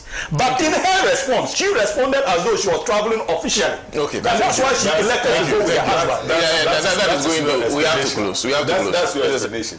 No, is that what was stated? Okay. The petition. Yes. Thank you very much. Just that is what was stated in the petition. No, just to put one thing on record, the Magdan matter has nothing to do with EOCO. It's Financial Intelligence Center, which Remonacha does not head. Yes, he has EOCO. So I think we should check the facts. He has nothing to do with that matter. Yeah, he has not been called to EOCO. No, FIC. No, FIC. FIC is the one dealing with that matter. Well, yes. Then Remonacha should not even call him at all. Well, if there is basis for Remonacha to call him, why wouldn't he call him? At least Ghanaians are seeing how the General Secretary of the Socialist Movement of Ghana. Always wonderful having him on the show. Lawyer Pierre Dankwa is a spokesperson for the Movement for Change.